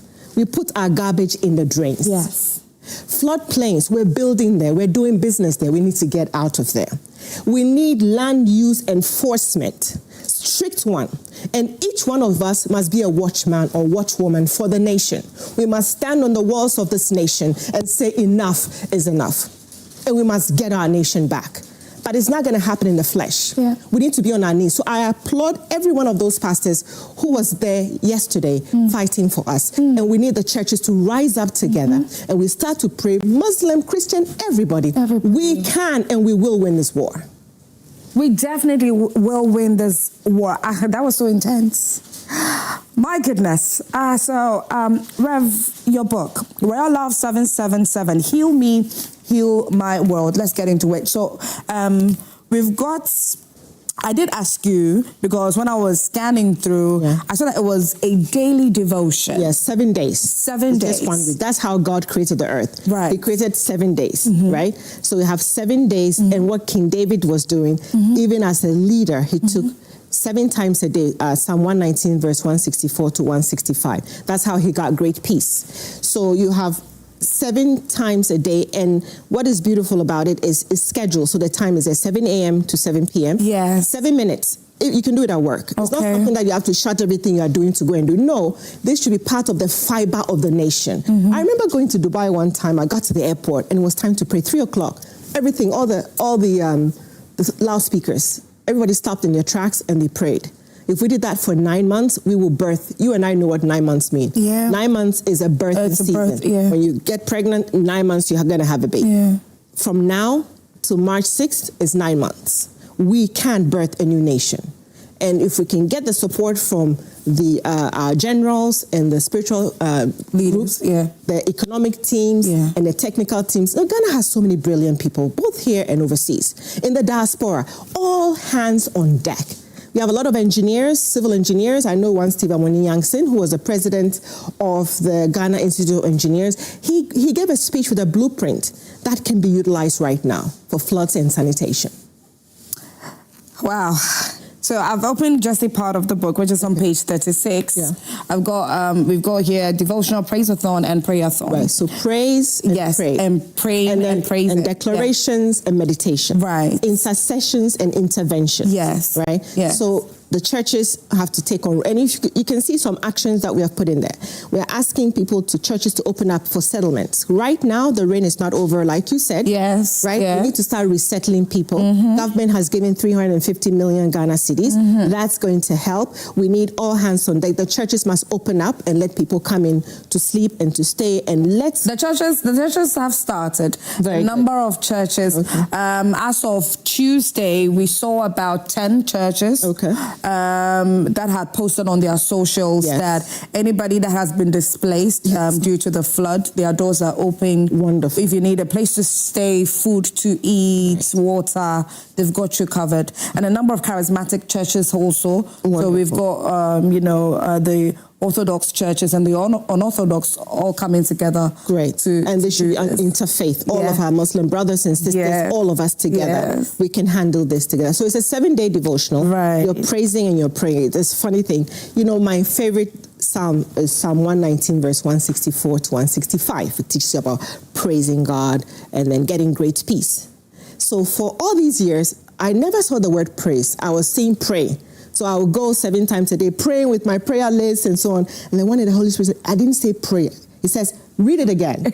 I read it again and it said, praise. Oh, praise. Oh my God. All right, Lord. So now, 7 minutes, just take 7 times a day. In the morning, 7 o'clock, let's all pray together. So wherever we are in the world, every Ghanaian, everywhere, 7 a.m., we are praying together. There's unity. When you unite, something powerful happens. 7 p.m., every Ghanaian everywhere is praying together. In between, you are praising. Take 7 minutes, just praise. Take one of your favorite worship songs and praise Him. 9, 11, 1, 3, 5. You're just doing it. Right? You're praising Him. God is going to fall in love with us. Yeah. We are going to be the nation after God's own heart. Right. Whatever He said, praise the Lord and delight the Lord, and He'll give you the desires of your heart. Yeah. Our nation can and will be fixed. And so I understand many people are out there saying, this is not the time. It is a very time for prayer. It is a very time for funding. It is a very time for technical expertise. It is very, very time for every single Ghanaian everywhere to look homeward. Give back if you can't come back. Look back and do something. And let's make sure that this is a war that we must win together before we're 70. At 70, we'll have a new nation. We definitely have to have a new nation. I want to ask you a question. This is just by the way. Okay. So, you early on, you were saying that, praying, praise. Is very in the midst of the storm. Right. You praise. I was having cancer. I was praising in the midst of the storm. And they told me I had a few months to live. 4 years later, I am still here. I know the overcoming power of praise. Wow. I know who I have worshipped, and I know what He can do. Right. As Christians, one of the struggles that I've realized that we have is consistently being disciplined. Yes. When it comes to praying, praising, doing our devotionals, we have a problem with being disciplined with that. When you look at our Muslim brothers and sisters, they pray 5 times a day. And like you stated a beautiful example in Dubai. Yes. At 3 p.m., the sound went off and every one of them stopped to pray. Yes. Our Muslim brothers, they don't joke with their 5 times. No matter, even if a yakwan or the nekete, lay there. Right. But with us, it's a problem. Please, briefly, what do you think is the struggle when it comes to Christians? All right. So if you go to England today, a lot of the churches have become nightclubs. All right? In the U.S., prayer was taken out of schools. But today, there's a revival that's happening in the womb of the world. Today, I think 2 days ago, Texas became the first state to say, we're putting the Bible back. All right? So for a long time, we became civilized people. Okay. Prayer and those things, they don't matter. We're rich, we're okay. We don't need all of that. We've got it made. We've got money. What do we need prayer for? What do we need God for? All this God stuff, this is for poor people. Right? So we moved away. So the priority, now we scroll. scrolling has taken, it distracts us. Yeah. But it's possible. And God is waiting for us to come back. Yeah. Right? So if we will go back, He's ready to take us back right now. It doesn't matter if whatever we're doing in the past. Let's start afresh today. Let's say, Lord, we recommit ourselves to you. In fact, we have a covenant program in there, the last end, where we want families to come together in groups of 2s and 7s and recommit themselves to the Lord and to each other. Let neighbors start to look for neighbors once again. We've come to a place today where we're in gated communities. Yes. We don't even know our neighbors anymore. That's true. We don't meet them to say, here's a cake that I'm bringing. That's true. Welcome to the neighborhood. Yes. We're losing so many beautiful things from our culture. Right. And even from Christianity as kingdom people. This book is really about the commandment that Christ gave. We're told to love one another as ourselves. But the night before Jesus passed, or before he went to die for us, more precisely, he made a new law. And he said, I'm giving you a new commandment. This is John 13:34 to 35. He said, love one another as I have loved you. Not as you love yourself, because you are flawed. Yeah. Sometimes you don't love yourself anyway. Yeah. So how can you love somebody else? Yeah. But if we make him the standard, in fact, he asked us to make him the standard. Yes. And if we make him the standard, and he used the word that he used in the Greek was neos. See, new comes in two forms. Neos is new in time. I have a brand new watch, a brand new something. Kainos is the word that he used. And kainos means new in quality, unprecedented. Okay. This time we need to unleash Kainos love. Okay. Kainos love is what it's going to take to heal this nation. Okay. Kainos love is what it's going to take to heal the flood, to do the labor of love that is needed for us to get to the other side. So Kainos is the word. Beautiful, beautiful. Where can we get a copy of the book? Online. It's digital, so that the cost can be cut.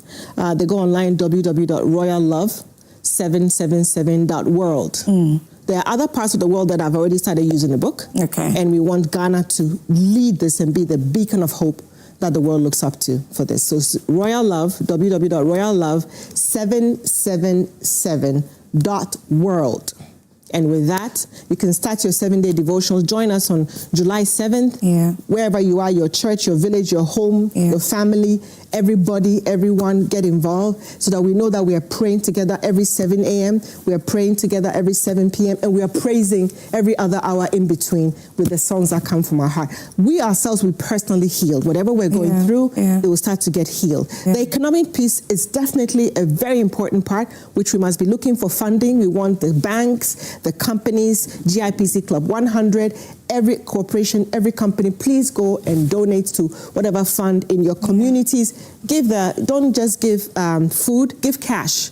We want you to give cash to the victims and make sure that the economic aspect is handled. And the technical people, all the engineers, all the civil engineers, everybody technical, let's have technical committees helping the government to move this agenda forward. All right. Doc, thank you so much for your time this morning. And I've seen something in the paperback over there. Oh, yes. And yes.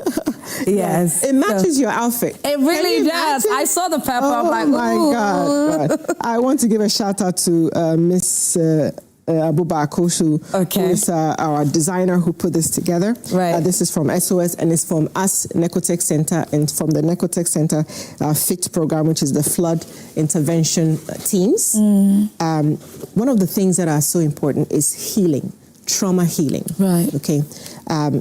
What Jesus did in John 13, 1-17 was to wash the feet of his disciples. Yeah. It was not for dirt.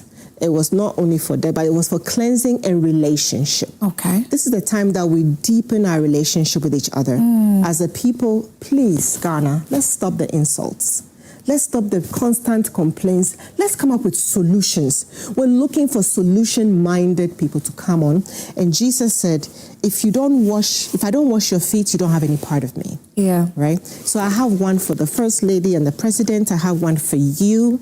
I want you to go home tonight and let there be a foot washing in your home. In spite of everything that we're going through, let's now release that kindness, love for one another. And love can heal. Let's make love the first prescription for the healing of Ghana. And I trust that next year by Ghana at 70, we will have a brand new country. Oh, that's so thank beautiful. you so much. Thank you so much, Doc. Thank you. Enjoy. This is really beautiful. I am blessed and honored to receive this. It's a beautiful package, guys. It's got a towel. I can see shea butter in there. Yeah, shea butter. It's our own local products. Right. Wash your feet. We have frankincense soap, frankincense black soap, frankincense myrrh, and frankincense shea butter. Wow. So again, as we are doing this, it will create jobs. For our black soap makers. Yes. We can even export it. Yeah. It'll create jobs for our shea butter makers. Let's make more. And then let's make sure, let's heal. Let's take care of the economics. Let's take care of the spiritual. Let's take care of the technical together. SET, which is set, and we're good to go. Doc, thank you. Thank you once again. And it says here that your way to healing and great peace. Yes. Thank you so much. You're doing a great thing. God bless you immensely for what you're doing for the people of God and, you know, Ghana as a whole. And we wish you all the best. And we'll be here always to support you. Let's ask every pulpit this Sunday to start. Okay. Yeah. Thank you. Ladies and gentlemen, I've been having a wonderful, wonderful conversation with Her Excellency Reverend Dr. Asi Kabuki Okanse. She's a distinguished theologian. She is an AI thought leader. She is an author. She is a philanthropist. And she has shown every single one of them here within just few minutes. She's shown it to all of us that indeed she is, you know, she deserves all the accolades that, you know, is being given her. And I want to say congratulations to her once again for, you know, this great work that she's doing to help every single one of us heal from all that is happening. Ghana will be turning 70 next year, God willing. We hope and pray that when we turn 70, by the time we turn 70, it will be a better country for all of us to live in. So again, Doc, thank you once more and God bless you.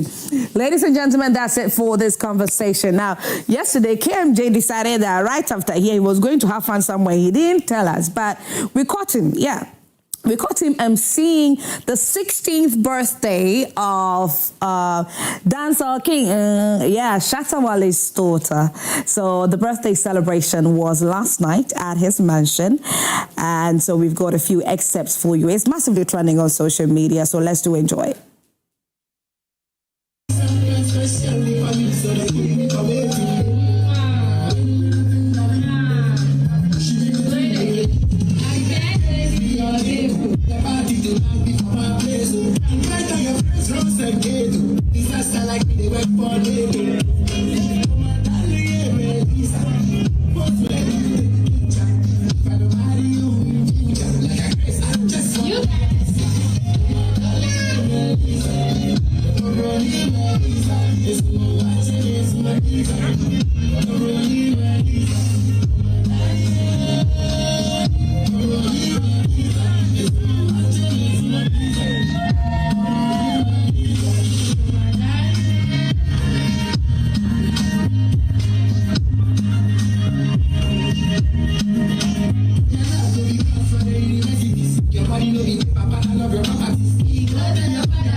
Facebook and okay, from social media.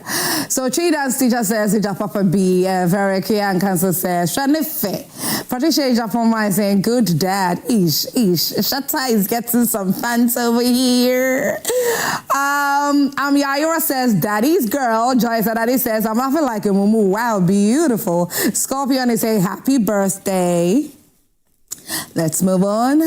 Frizz Abella says, this is beautiful.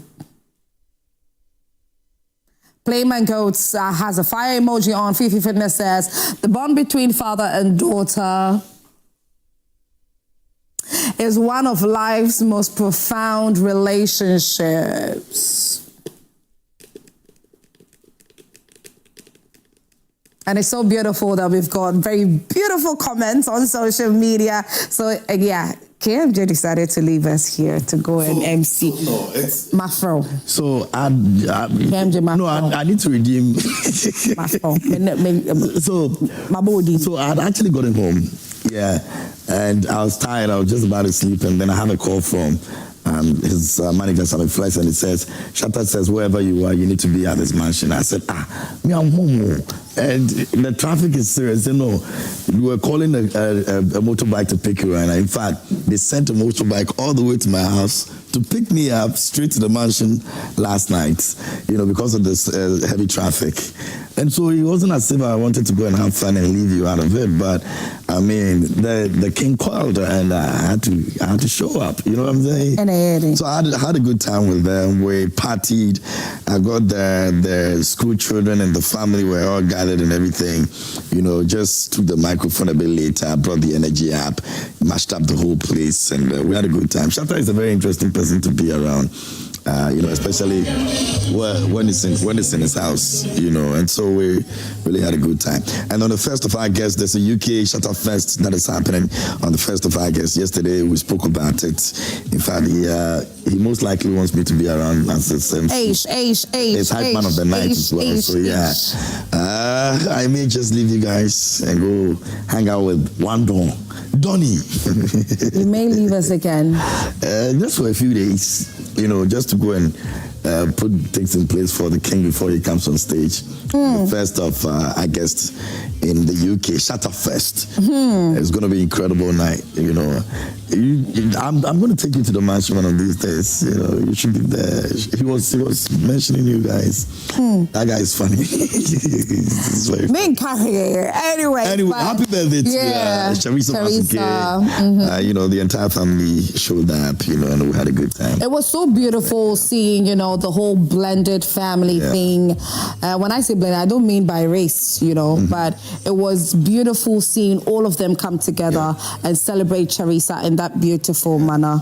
And so a belated happy birthday to Charissa. That was really wonderful. These are the kinds of things we want to be seeing on social media and not being at each other's necks and heads, you know, and all that. This giddy dance. I told him to do it. Then when he's in the house with the family, he's a very calm man. He's a nice father. And then he says that they should award him Father of the Year because he's done it back to back. Back to back, huh? You know, like he's been there for the kids back to back the whole of the last 2 months or so. So he wants to get the Father of the Year. And I said he deserves it. You know, I'm more interested in the dollars you came with. That's true. I didn't see that. Anybody that sees the video goes like, you came with that. I'm like, yeah, I should be coming down. Okay, you know what? Let me celebrate these two individuals and then we move on. So, happy birthday to Bernice Achu of Dansoman Kamara from your children and loved ones. Oh, okay. So a happy birthday to Eugenia Mensah. I met this young lady when I visited Edinaman Senior High School about 2 years ago. Okay. Very amazing young woman. She's now with Senior High School now, so she's a big girl. So happy birthday to you, Eugenia. She said her name is Miss Jeannie. So Miss Jeannie, happy birthday, okay? Miss Jeannie. Boy. Happy birthday to you.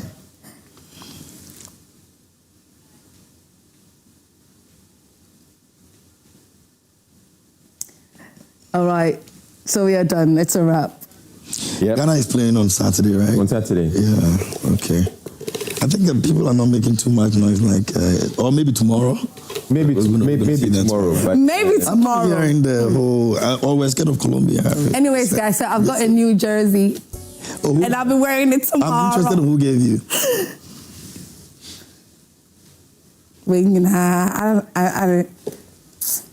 I have a New Jersey. Okay. And you doesn't get gifts from men. She gets gifts from men. A lot of them.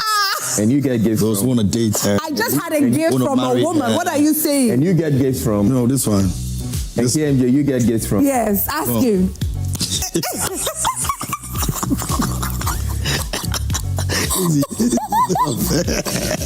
Yeah, pong. Yeah, pong. We are done. Oh, no, Shahal. Also, to be answered. Where do you get?